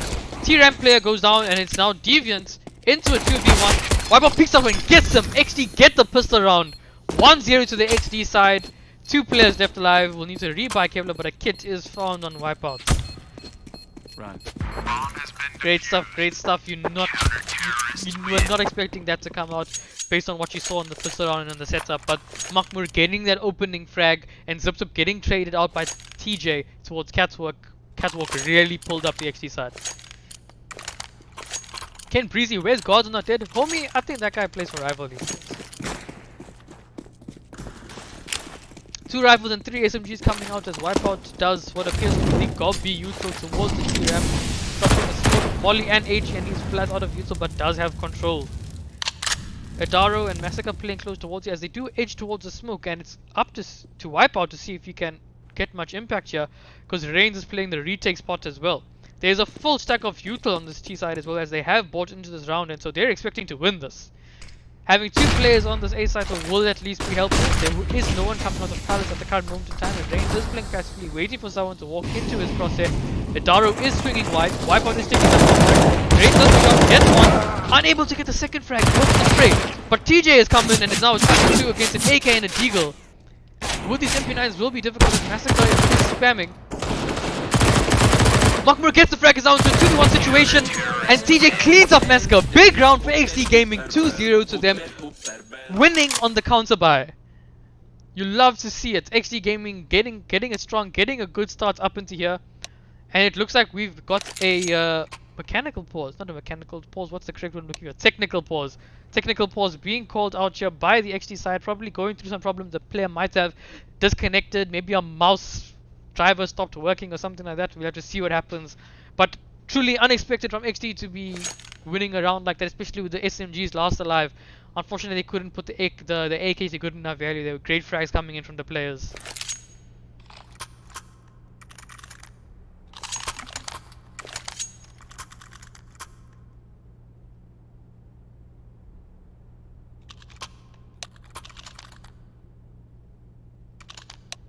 They are ready to go and they will be heading into the next round as the technical pause will be cancelled. Taking a look at the scoreboard, we've seen TJ have some great impact and some great trade frags coming in here. So let's see how it goes. A fairly even distribution on the scoreboard for now.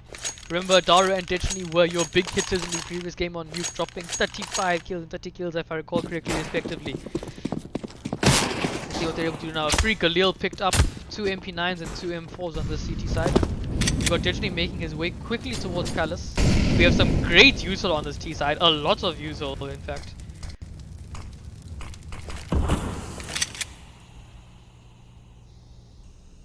We have Reigns and Wipeout getting very close to T-Ram, getting some sort of control here.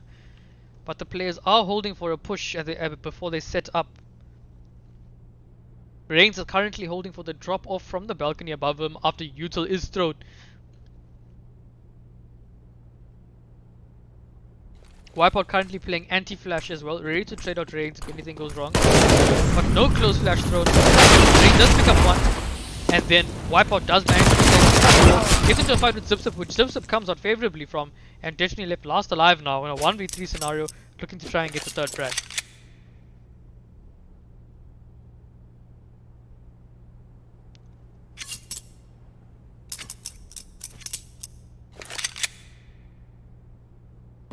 Mahmoud has gotten aggressive and has taken Palace control, trying to hunt for that frag.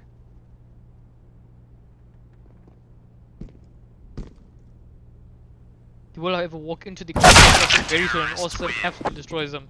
3-0 to XD Gaming. Decent economy on the CT side with 3 people left alive. And a fair economy coming from the T side as they come into a bye this round with a good set of vehicles. Probably going to see smokes and flashes coming out. Perhaps a molly on Destiny if he does opt to buy one in a post-round scenario to help take the sights. Let's see what they opt to do this round.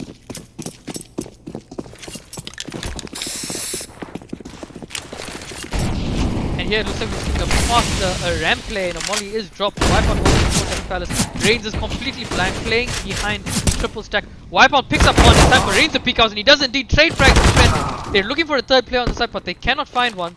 And Mahmoud is now sneaking. It's a sick frag onto Adaro. Now it's up to Destiny and Massacre to try and close this out. A great impact frag found. Bomb is currently dropped. Destiny and Massacre will be taking their time to get something done here. Destiny finds a frag onto TJ, a massive frag.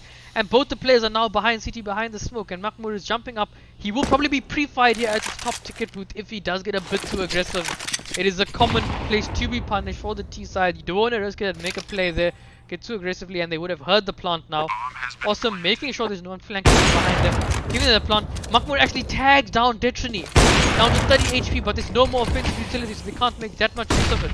The flash buys Mahmoud 30, not turning of it. And they take down also Mahmoud, not ready to trade frag, but he takes down Destiny.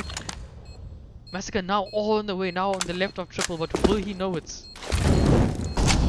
Mahmoud does drop a molly, but I don't think it's managed to turn enough. That is extremely unlucky. A nice molly, a nice attempt from Muck. Unfortunate for Awesome to go down the way that he did in the sights.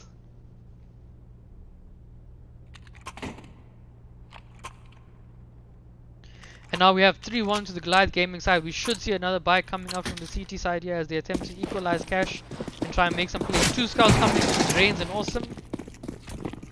And Muck will probably be trying to trade around the scouts, probably wanting Reigns to die at some point after playing aggressively and getting fragged. But Destiny absolutely destroys Wipeout going towards the cross towards jungle on the early off frag. And here we have Awesome pushing up towards BF with the scouts. I've heard him say it himself that getting the headshots with the scouts almost feels a bit too easy sometimes. So let's see if he can live up to that name. Dar finds another frag towards Reigns. And then he gets another frag in the nest. Smokes room gets some control as well. TJ unable to get any value out of ladder room. And here we have Awesome and TJ playing together. trying to get something done. Adaro already has a lot of control towards the nest and jungle side. And these players will probably be looking to try and save some equipment. TJ on 3,400 cash might start saving for an AWP from now.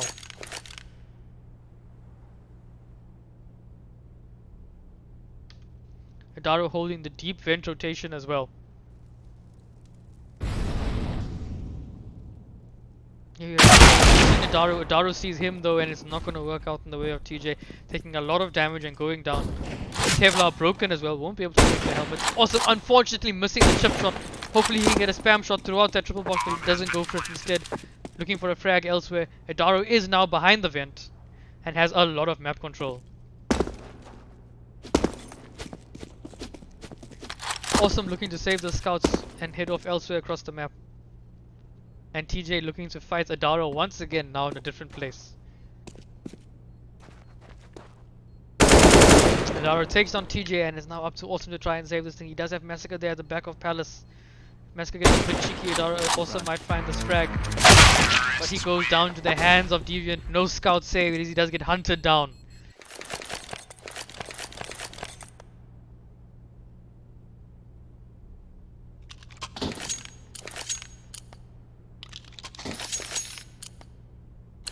And here we now have another poor buy from the CT side, just getting pistol for nothing else.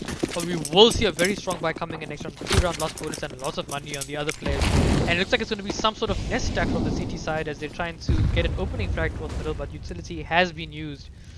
Here we have Wipeout towards Cat as well to provide an alternate direction of fire. Completely opening up the A side to the T side, trying to get a frag, trying to punish someone, do some damage in this round. And now they've got Rain jiggling for some info here.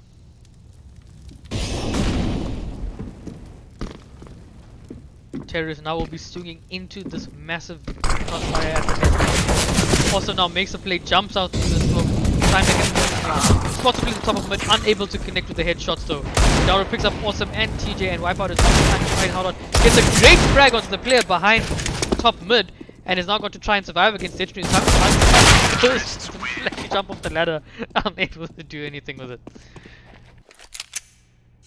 A great frag though as they managed to find 2 frags on that round. The T side responds with a full buy. 4 rifles and an AWP. And we do have a tactical timeout coming from the CT side. Probably trying to plan this buy and think of how they're going to set up against this T side and think about what they're likely to do.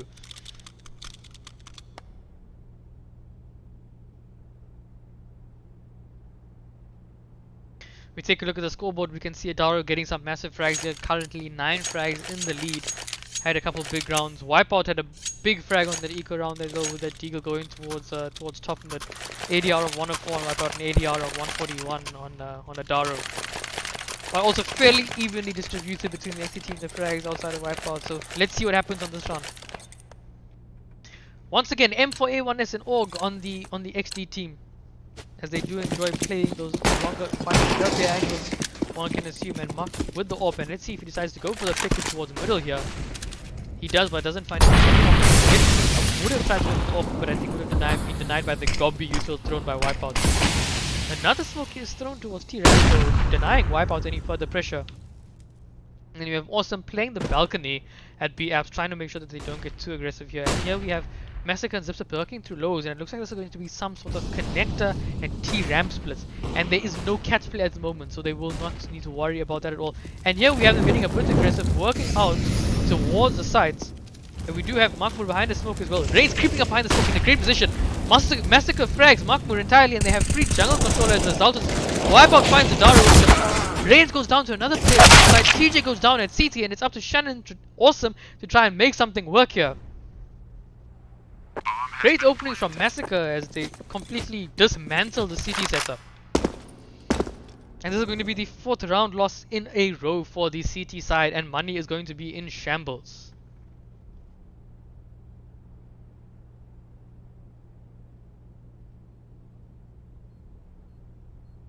We're not seeing as many wild plays as we did see on the nuke side from Goliath.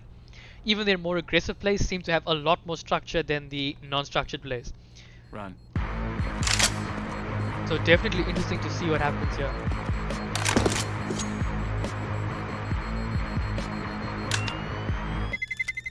Terrorists win. Awesome, of course, in saving this org has two options for next round. Either try and have a lot of impact or try and do the double save in the following round.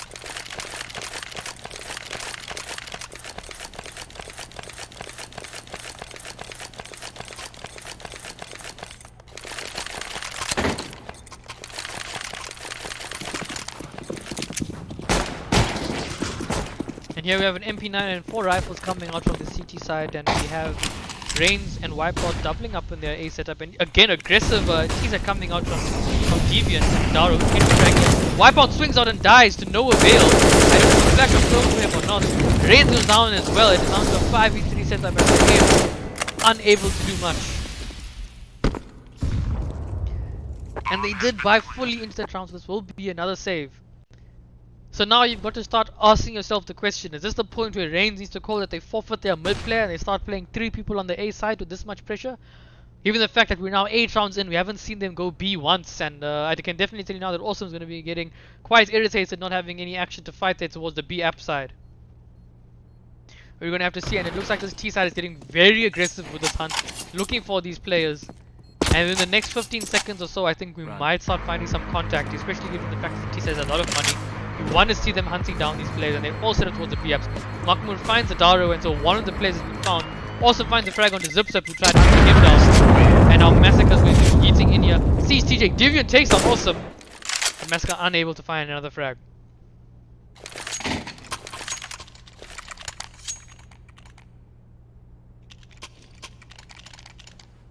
You have 3-5 to the Goliath gaming side. At least some of the gun save makes this round a bit stronger, but I'm interested to see how this CT side plays out. Raise and Wipeout again towards the side, dropping the early util. Makmur going towards middle with the off, getting aggressive, playing an off angle inside the balcony. And contrary to what I said, here comes the Goliath side bursting through to B now, dropping the early util with a full rush. Dictionary and Zipzip working their way out. One of them block each other. TJ finds one frag, Awesome picks up Deviant, unable to pick up another. TJ manages to find 2 more with the trade frag and the assistance from Awesome. And it's now up to Massacre to try and find some frags here now. Drops the smoke in front of himself, working towards the right, trying to get a frag. Any frag he gets here is worthwhile because the CT side is low on cash, and Massacre quite frankly has 10k in the bank.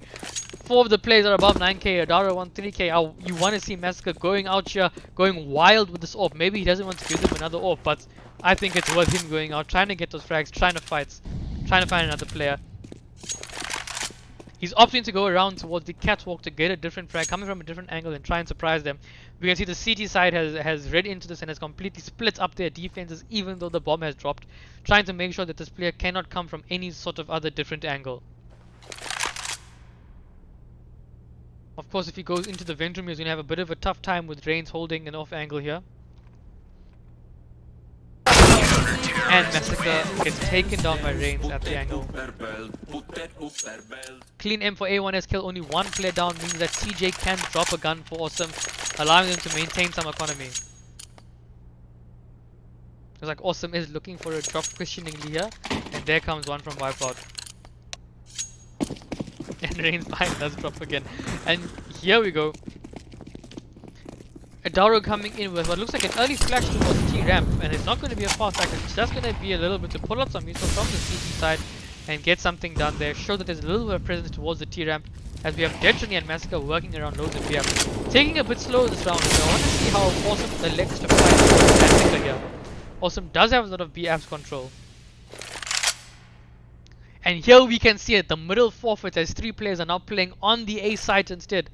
Tyler holding a crossfire with Makmur towards the cat side. And we can see Deviant holding a push through pallet from here. A great passive setup being held by the T side.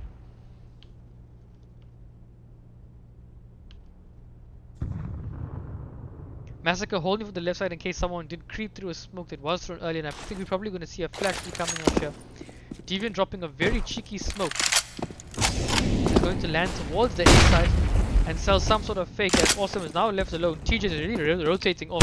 Reigns getting challenged on Trim, and Adara takes him down and sells the fake even more. Is Awesome able to find a frag? He connects part of the spray but is unable to connect with the frag. He's got to find more players here. He's not unable to connect with the player. Goes down to the B apps burst now. TJ finds one, helping around, finds the second player, big frag. Now in a 2v2, Destiny and Adara versus Wipeouts and Makmur. Makmur has come out, finds a great frag with the AWP, and now Adaro is bunny hopping to the apps at 19 HP. But with a lot of artillery to face out against. But it's an AWP versus missiles, and Makmur takes him down. A great round from the XD side. Unluckily from Awesome, unable to connect with the sprays, but his teammates are there to back him up.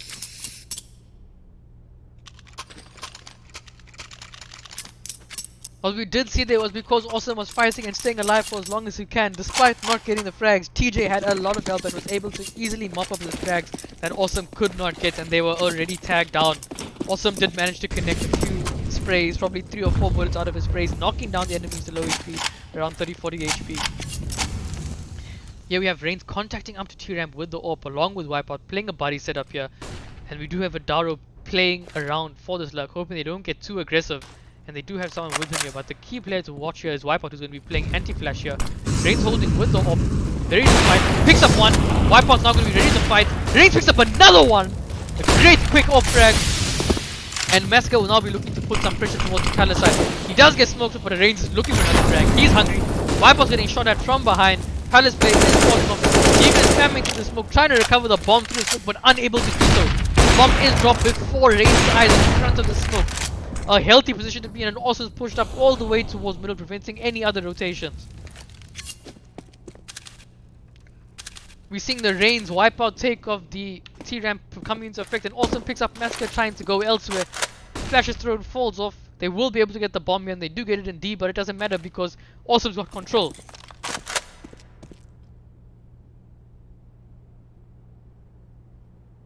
Only 2 places that they can be at that point, and that's T-Ramp and Palace.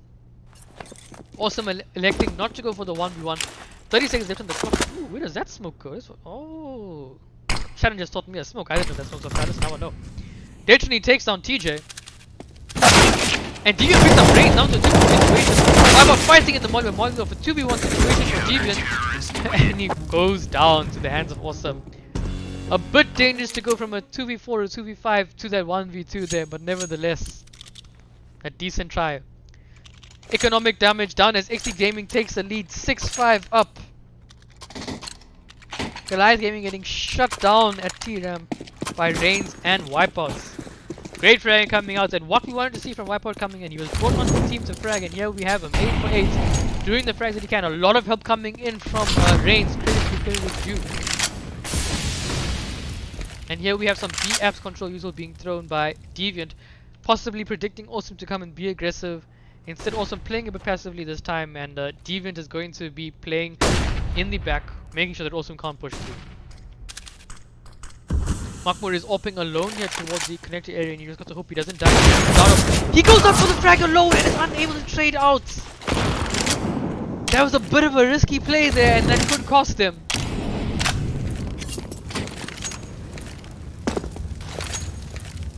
Definitely, I'm not sure if that was a calculated risk or if that was just a wild play that was thrown. TJ smoking off the apps, trying to keep some sort of control here. As the CT side is now going to be a bit lost and confused as to what they can do to hold us off. Wipeout's holding the jungle cross. And they got Reigns finds another pick. Great frag coming out here. Flash thrown over T-Ramp. Massacre entering out with a Daro. Reigns is looking for another frag. Woods over. Flash is thrown. Unable to connect with the person towards Sandwich. Gets an excellent headshot frag on towards the person that's here. Gets another frag on Sandwich frag. Reigns is on it at the moment with that AWP. Getting the close frags, getting the far frags, pulling through with the real G frags, pulling them through another round. With an opening converted here. 9 frags for Reigns, 9 frags for TJ, 9 frags for Wipeout, 9 frags for Awesome, 7 frags from Makmur. You love seeing an evenly distributed scoreboard. As the T side goes into an unhealthy pistol now, as they're looking to save up for the next round. Reigns sitting here with it up, really showing some value. Really bringing that CT side up after they were at a man down disadvantage against full guns. We do have Destiny throwing some mutual out of Palace here, and the T side will be doing a full execute as they try to come in. And some of the plays are going to be cut off indeed. It's up to Makmur to try and make his way towards the bench. As the Goliath T side does do a wall of smoke to push towards jungle. Makmur gets the flag, and Wipeout gets 2 of the frags towards this. Now a 5v3 scenario. Great play and a great strat done by the Goliath side there for a wall of smoke. And Destiny's gun must have stuck out through that smoke with some of his body as Wipeout cleans him up 8-5 to XD Gaming. Yes, nobody, this is indeed map 2. Counter Terrorists win.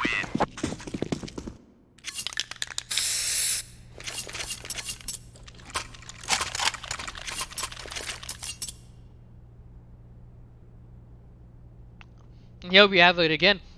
XD Gaming calling a timeout, not letting their opponents get any momentum, any tempo, and they're probably going to be wanting to change up their city setup, catch them off guard. They might be predicting some. I can assure you at some point now they're going to be saying, guys, care the B rush, careful the fast mid take.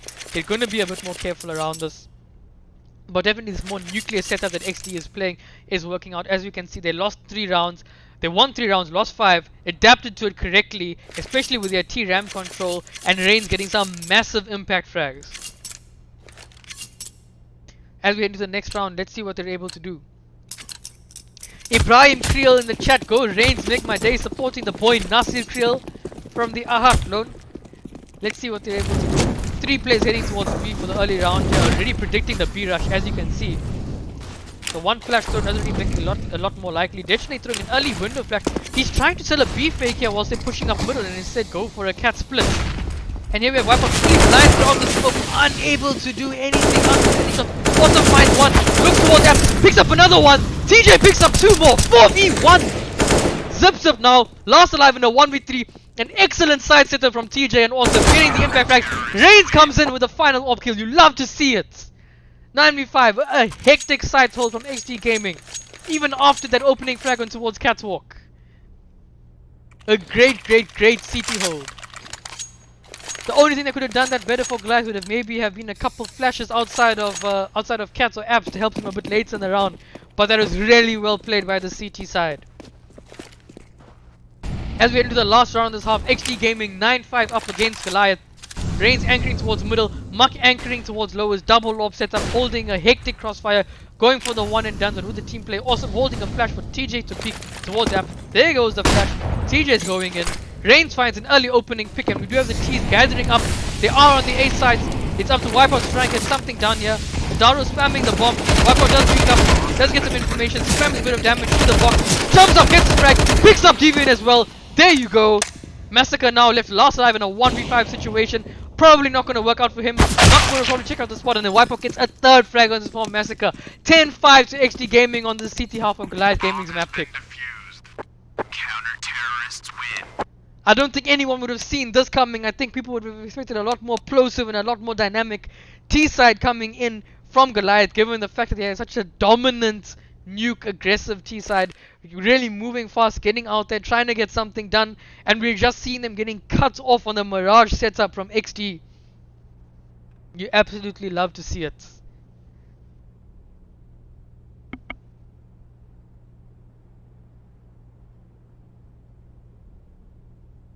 And I do believe we have a technical timeout that has been called here.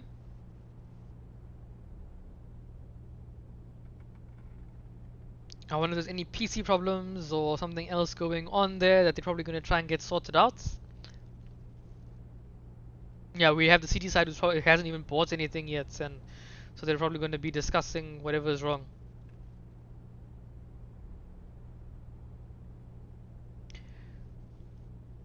What XD really needs to do now is play a very clever T side if they want to take this to the 3rd map, and the 3rd map, if memory serves me correctly, is Overpass. I'm not sure who Overpass is favored for. I've watched demos from both of these teams avidly. I've watched almost every single XD game. I've watched probably about 60% of the Goliath games from the past leg as well.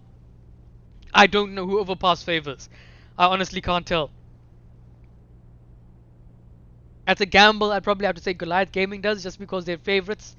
But definitely a very strong CT side coming out from XD Gaming here.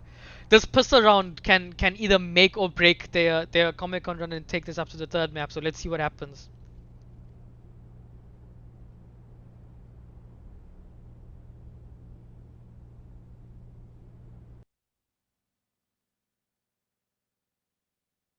We don't have any further information on this technical pause, unfortunately. But yeah, guys in the chat, how are you guys doing? How's the energy and good gaming game going?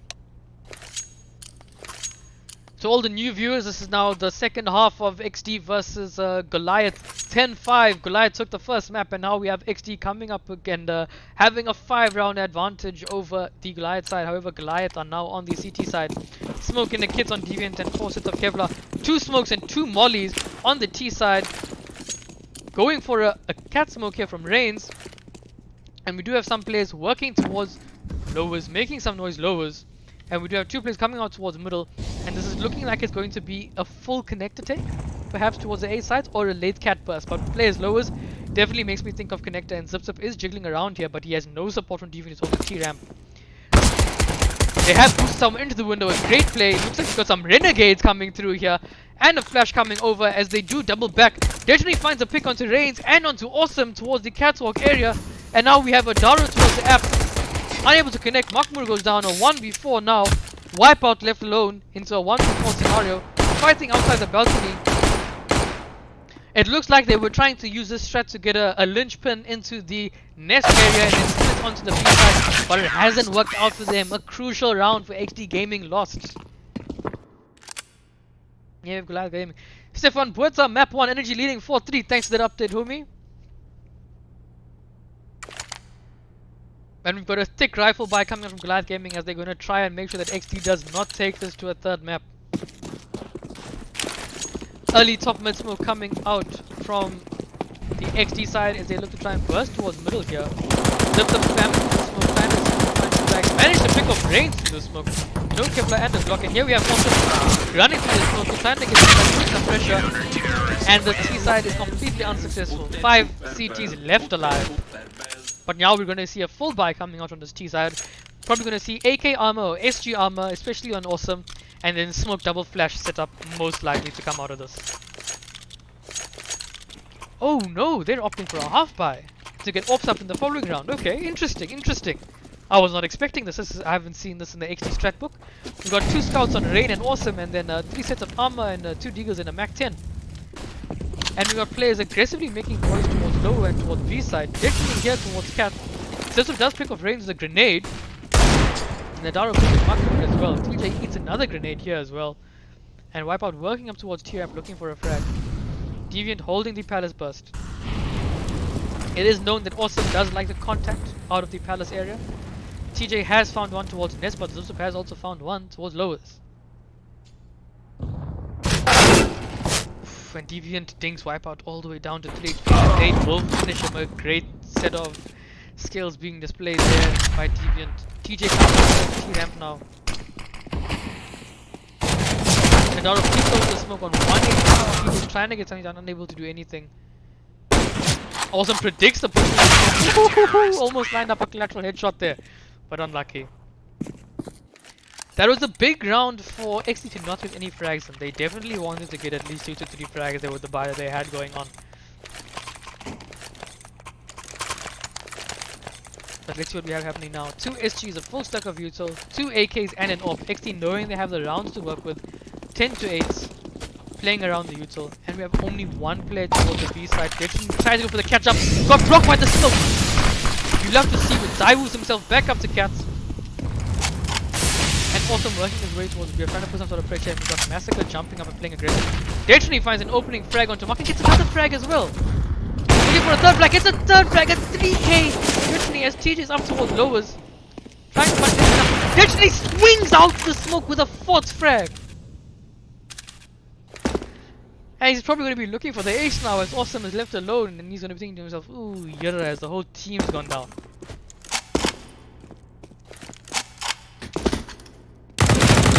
And there goes Zip. Literally holding the right angle to look for his ace. Awesome jiggles out, tries to get a pick with the AWP, unable to do so. And here we have Massacre pushing up, flashing top mid. And Awesome comes out once again to look for the frag onto Detrony. And Detrony picks up the ace. 10 to 9 to XD Gaming. Money going the way of Goliath now as we head into the XD half buy round. I doubtful it's going to be a full force in this round. Or it will probably be a reasonable sort of half buy. XD calling the tactical timeout on the T side, trying to figure out what they need to do, what they need to change up. Definitely with massive impact to their frags. And look at this again, Detonate and Daro. 18 kills, leading the scoreboard again like they did in Nuke.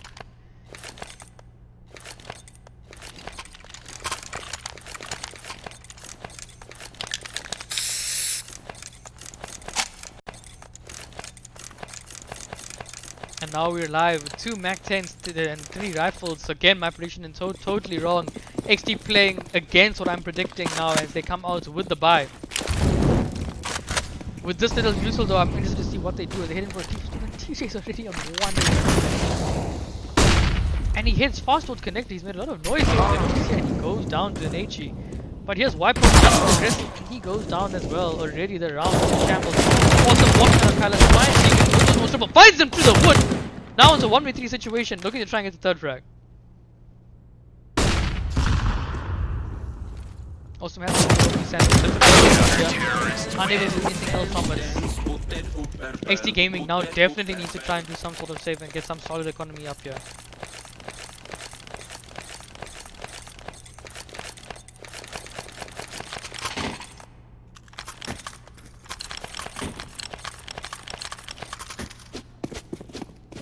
Ten is the scoreline, and we do see the half buy coming out from the T side, and Awesome looks like he's going to be hard saving for an Awesome just misses the crosshair. Would have been a massive back frag if he was able to get it. And here we have Zipsup going up aggressive.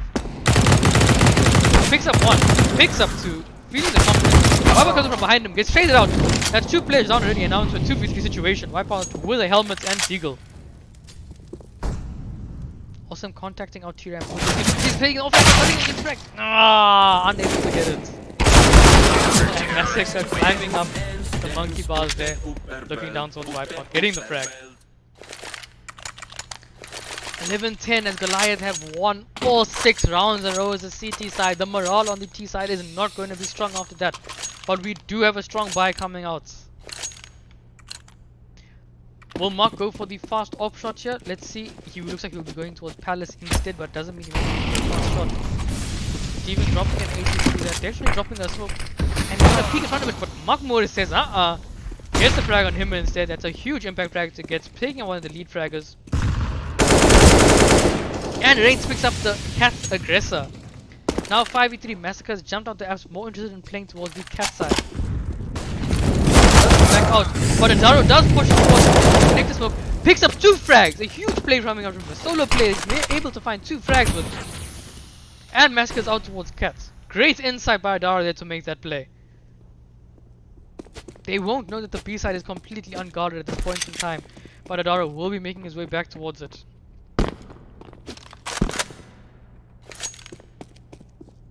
Massacre has heard Muck come up ahead, and oh no, he is on the flank. The positioning of this round is definitely set up towards Goliath. They have all the information, they know where they're gonna be. Massacre is behind them, Deviant on the side, Adaro is holding here. Wipeout takes out Deviant! And Adaro goes down as well, it's just up to Wipeout now, and the scenario goes down to the hands of Adaro. A massive round coming in from Adaro there. The 2k that he got with the push through the smoke towards lowers and towards upper mid is what won them that round. CT side with the strong economy and T side stagnating on the economy once again, but are forced up to buy. 12-0 to Goliath as T side is going to be looking to make some changes. Upper with the Galil, not the best weapon that you want on T side, and Adaro playing sandwich. I haven't seen him play this spot yet on the defense, so it'll definitely be an interesting mix up, especially with Deviant at triple and playing towards CT. Adaro basically being left to fend for himself. Awesome contacting up far. Does find one, but Adaro will probably trade him after that. And Adaro does indeed. Awesome does go down. Adaro swings up here and finds another player. Is traded out by the other player, however.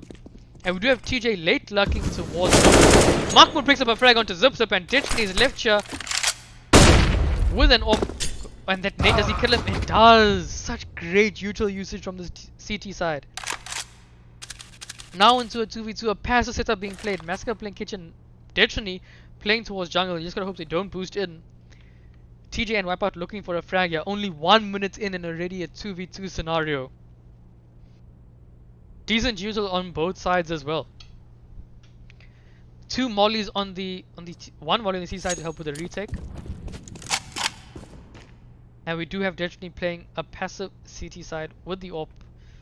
Looking for someone to contact the T-ramp. 40 seconds left. Something will need to start happening very soon. T-side has opted for a split to not go together here, and so what you have to watch out for is Ditchney making a play by jumping up towards the ticket box or finding a pick onto TJ at connector. this point in time, it's just a timing game. That's all it is. It's whoever gets lucky at this point. TJ comes out.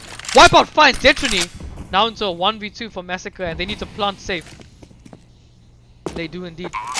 Massacre looks like he's going to be going for the fast play here, as he needs to clutch a 1v2. A flash and an HE and a kit. Throws the flash out, jumps onto the bench, looks towards gate corner, doesn't see anything. We'll probably now know that it's a T ramp after plant.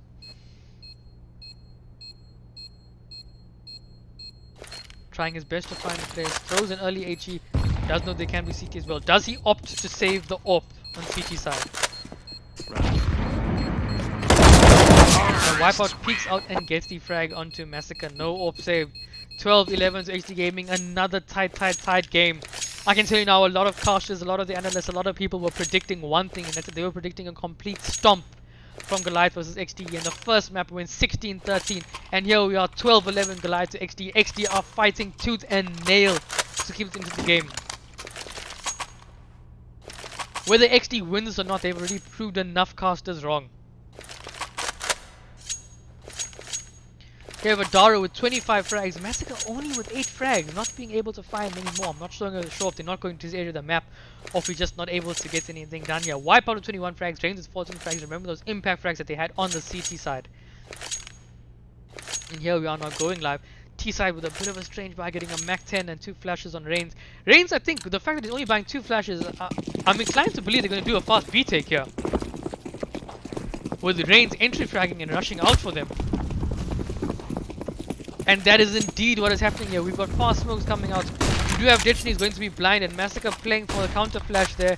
Reigns will be trying to work out as soon as he can, but they have decided to stagnate towards part of the app and instead just hold it, perhaps going for a double pump setup. We do have the T side gathering up here towards the back of apps. Detrony finds a pick onto Wipeout and he decides to contact further up into apps with the AWP.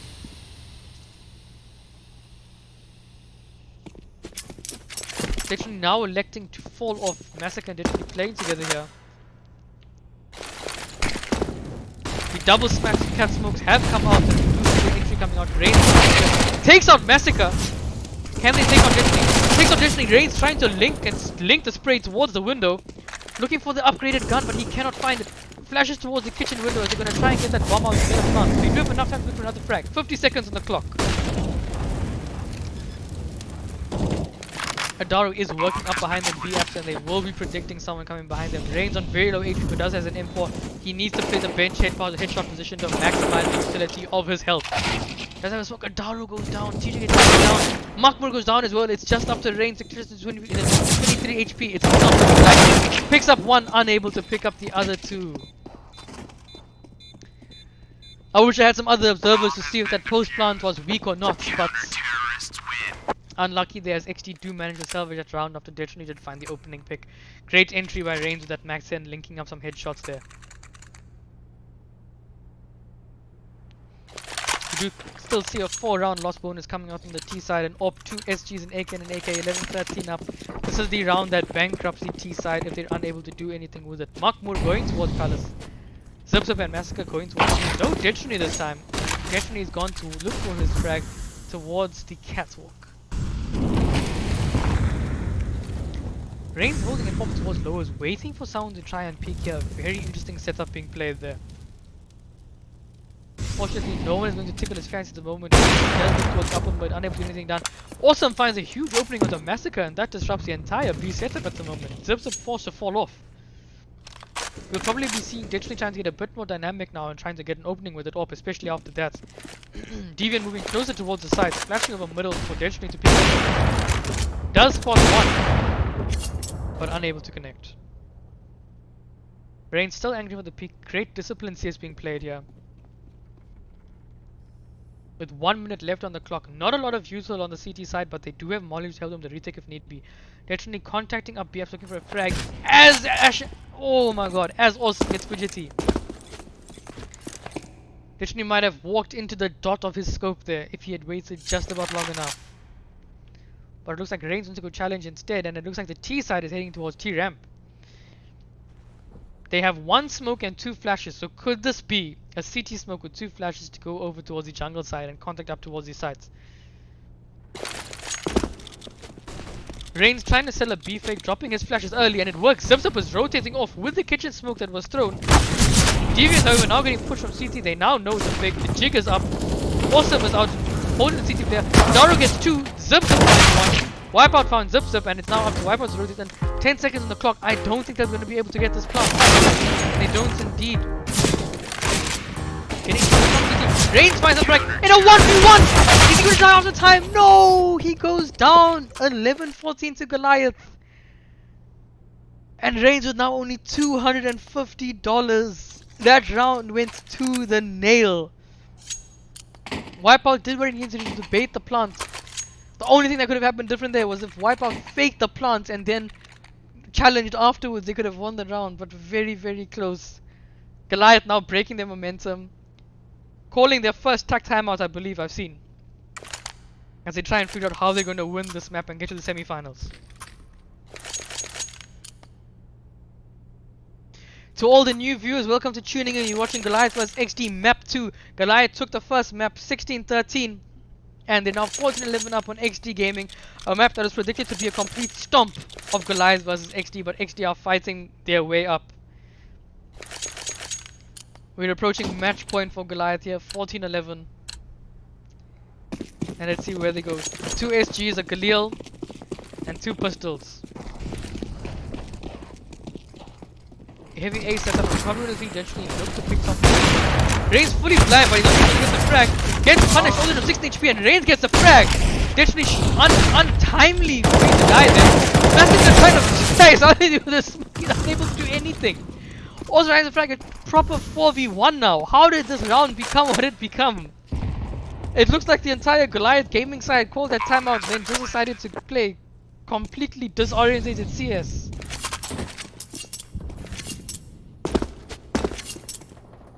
Alexei, yes, correct. This is Goliath 1-0. This is the second map. That is correct.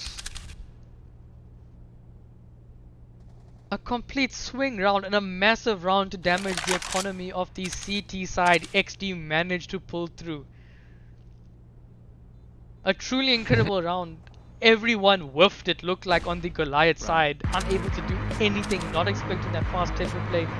Deviant missing an easy frag. As Adaru is now saved. And he goes down! No!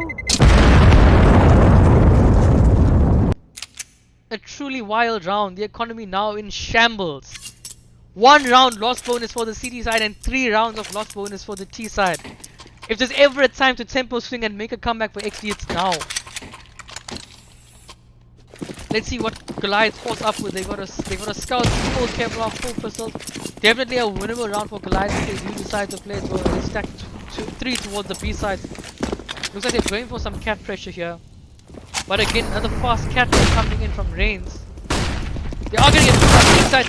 He's unable to find one. Reigns under the reverse one. He hits them. Awesome links and a 6 spray off. Manages to pick up 2 frags with a big link.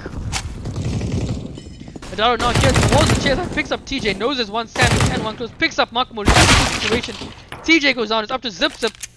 And he goes down to wipe out 13-14.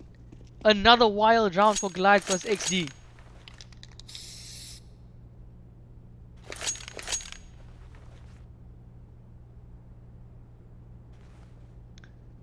Round 28 now, and Goliath will probably need to do a save as they go towards match points, and they're going to have a weak economy next round.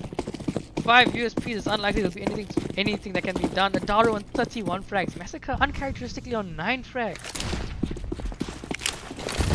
As the T side is thoroughly enjoying taking this free middle control that they've been getting. And all of these CTs towards apps, and they would have been heard by the players towards the palace side, but they're going to walk into a stack here on this split. Deviant picks up 1. They know that they're all over here 6 players. And they managed to take down 2 players, but still a healthy economy. 14-14, XD to Goliath.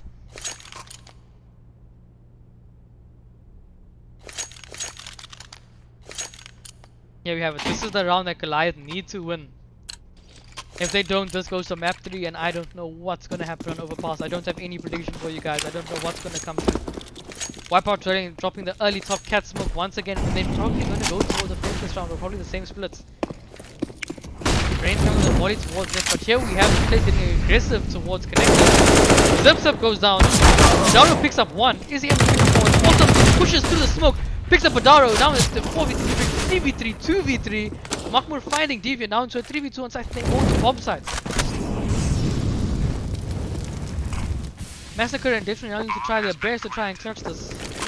Definitely picking up the AK, looking for that one-shot headshot. As the T side developed towards the CT side, they have 2 mollies and 2 flashes.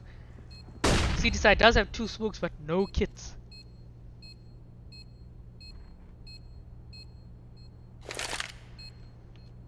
And it looks like the CTs are opting to save. They're going for overtime. Forfeiting this round, taking XD to match points. Run.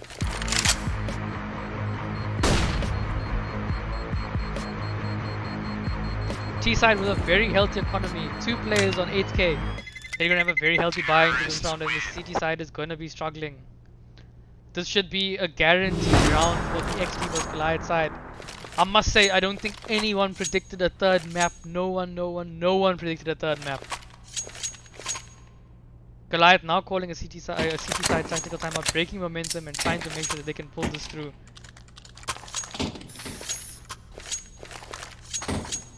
They need to call some sort of very spicy strat here. I think for all 4 rounds in a row, XD have done some sort of cats and connector splits.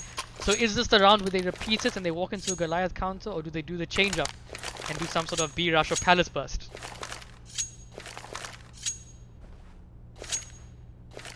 And here we are now live, round 30 of 30. Overtime or no overtime, or XD takes it to map 3.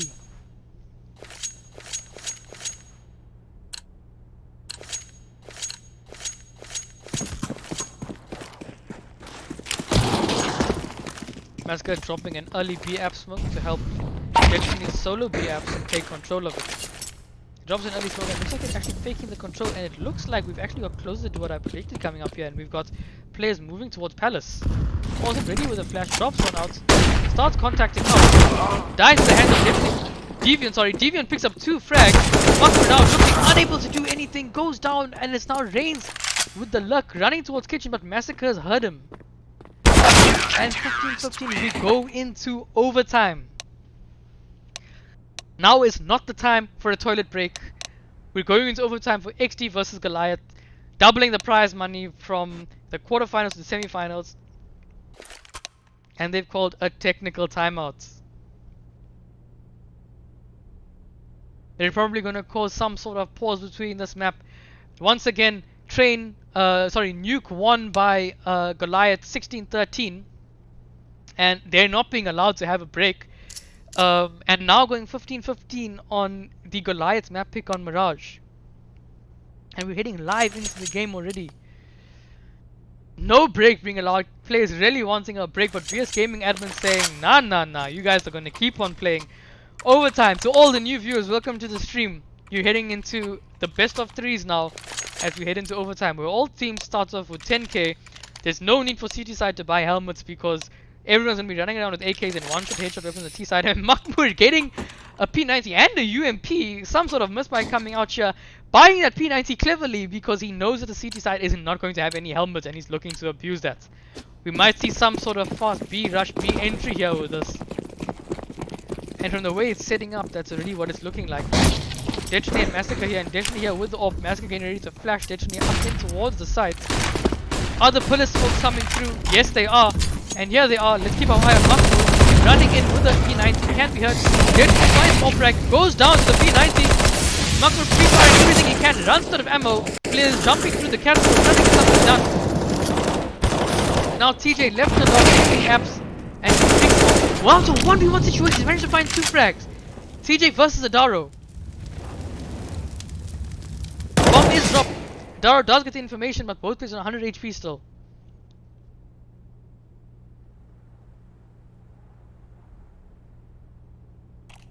The real question is, how does this now play out? And Adaro peeks the close window and gets the frag. 16-15. A great attempt from them. If Makmur had managed to save some of his ammo in that P90, he might have been a bit luckier and able to find another frag, but unluckily he couldn't.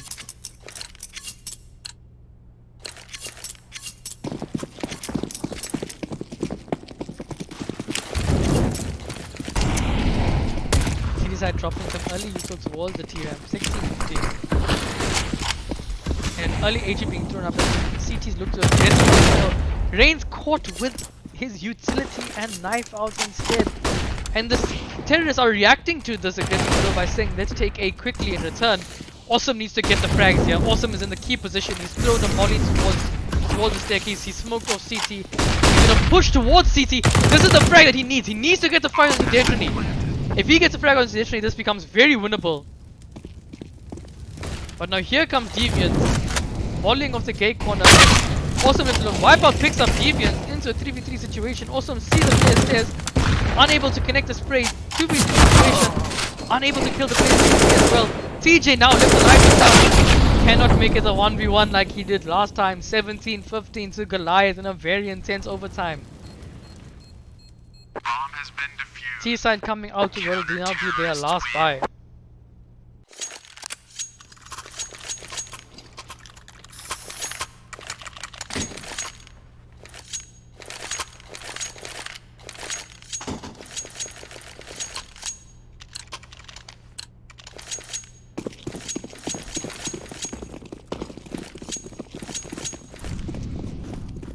And here we have the T's gathering towards the F side again. We have Reigns probably going to anchor for this lower pick again as we did last time. He actually gets the opening frag onto TJ, turning it into a 5v4 this early into the round. Makmur now lurking towards T-Ramp as definitely will probably take position as we've seen him very often. Find a frag move, find a frag move.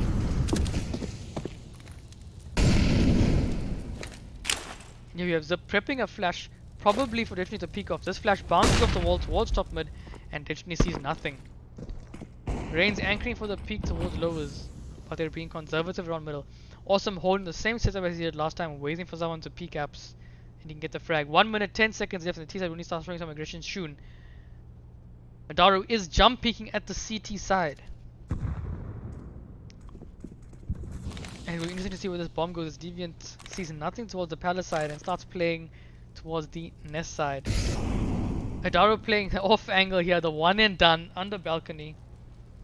And we do see the T side moving towards the T ramp, probably going for an A execute. 3 smokes, 3 flashes and 2 mollies. We're probably going to see mollies being thrown behind the CT smoke or under balk towards sandwich and towards the bench area.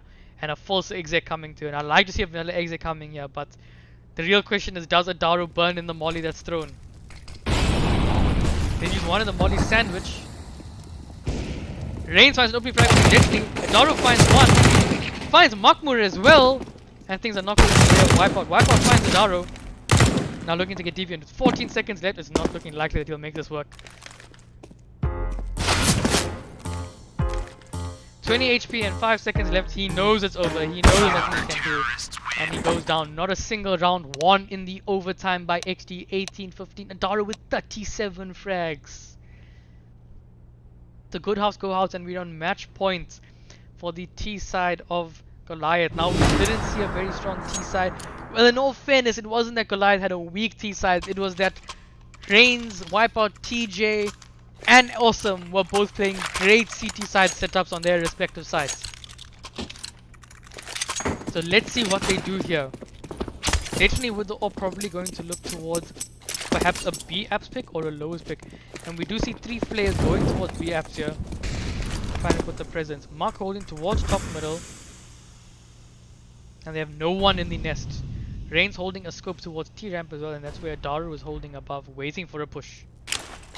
TJ holding the pop flash for Awesome to shoot out on. And Awesome sees nothing, but he doesn't know there's actually 2 players there. And because he jumps, he doesn't die to the Destiny of AWP. The AWP of Destiny, my apologies. Bit of a stance position there for him. And he picks up Destiny through the smoke.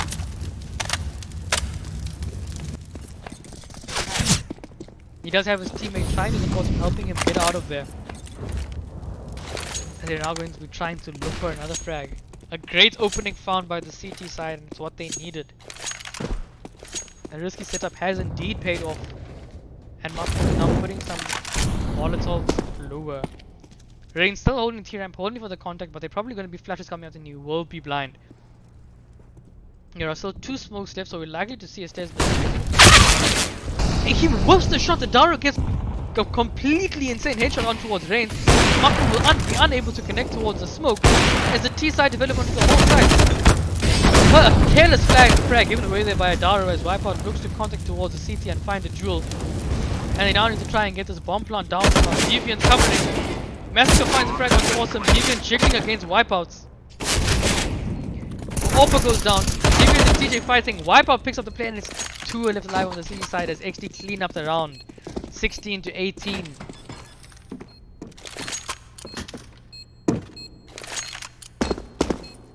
XD Gaming still putting up a fight as they're going to try and take it into OT round number 5. They need to win every single round of this OT and they need to win everything convincingly. They need to maintain economy. Of course, winning the first round does greatly help them maintain that economy. However, they did lose 3 players. The only thing they can do now is fight for a second overtime, as Goliath did win every single round in their half. Both of these teams, however, having a forte towards the CT side. It looks like we're getting the same setup as before, but this time with Wipeout towards Palace. Makmur holding towards the ramp, T-ramp, and we've got Awesome holding the apps area. Let's see what the T's elect to do here. It might be some sort of contact play. TJ very far off Cats. If they can isolate Awesome, it'll be a fairly one-sided duel.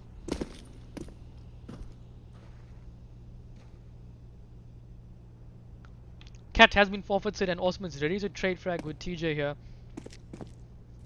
Playing the pseudo crossfire system. TJ counter smoking them over, so we're probably going to see them jumping out of window here. TJ playing the player, Awesome playing the apps area. Here we have Awesome still alive on the balcony. He goes down. And now it's Makmur trying to get a frag in this 3v3 situation, but Massacre's holding the door peak. Later is however very low. The door is mollied off. There are 2 kits on the CT side. This is winnable. They have a lot of people. They can also definitely find a huge frag onto Makmur. Now a 3v2, and this has become instrumentally a more stronger retake on the Goliath side. But Reigns finds a ridiculous frag onto Massacre and is now up to Deviant in a 1v2 situation. He's got the positioning. He finds Wipeouts. Trying to play against Reigns. Does he win this 1v1? He does indeed, and it's 19-16 to Goliath Gaming as they progress to the semi-finals. A most insane overtime sets, going down to the 1v1, going down to the wire. A truly hectic series. 31 frags on Wipeout, 27 on Awesome, 37 on Adaro, and he was still higher than 30, I believe, in the regulation. And we do not go to the map 3 of Overpass as Goliath win 19-16 on Mirage, and then they win 16-13 on Train, turning it into a 2-0 series win. Congratulations to Goliath for going through the semi-finals, and GG, well played to the XD side. Truly unlucky, a nice performance, but very well played by the Goliath side, and great frags, great impact from Adaro. And that'll be it for the B stream for today, guys. Those are all the backstage matches. You can go and catch Energy versus Good Gaming on the main stage match. I know I'm going to be watching that shortly afterwards. All of you guys have a good time, have a good evening, and we'll hopefully see you tomorrow for the semi-finals and the finals. Cheers guys.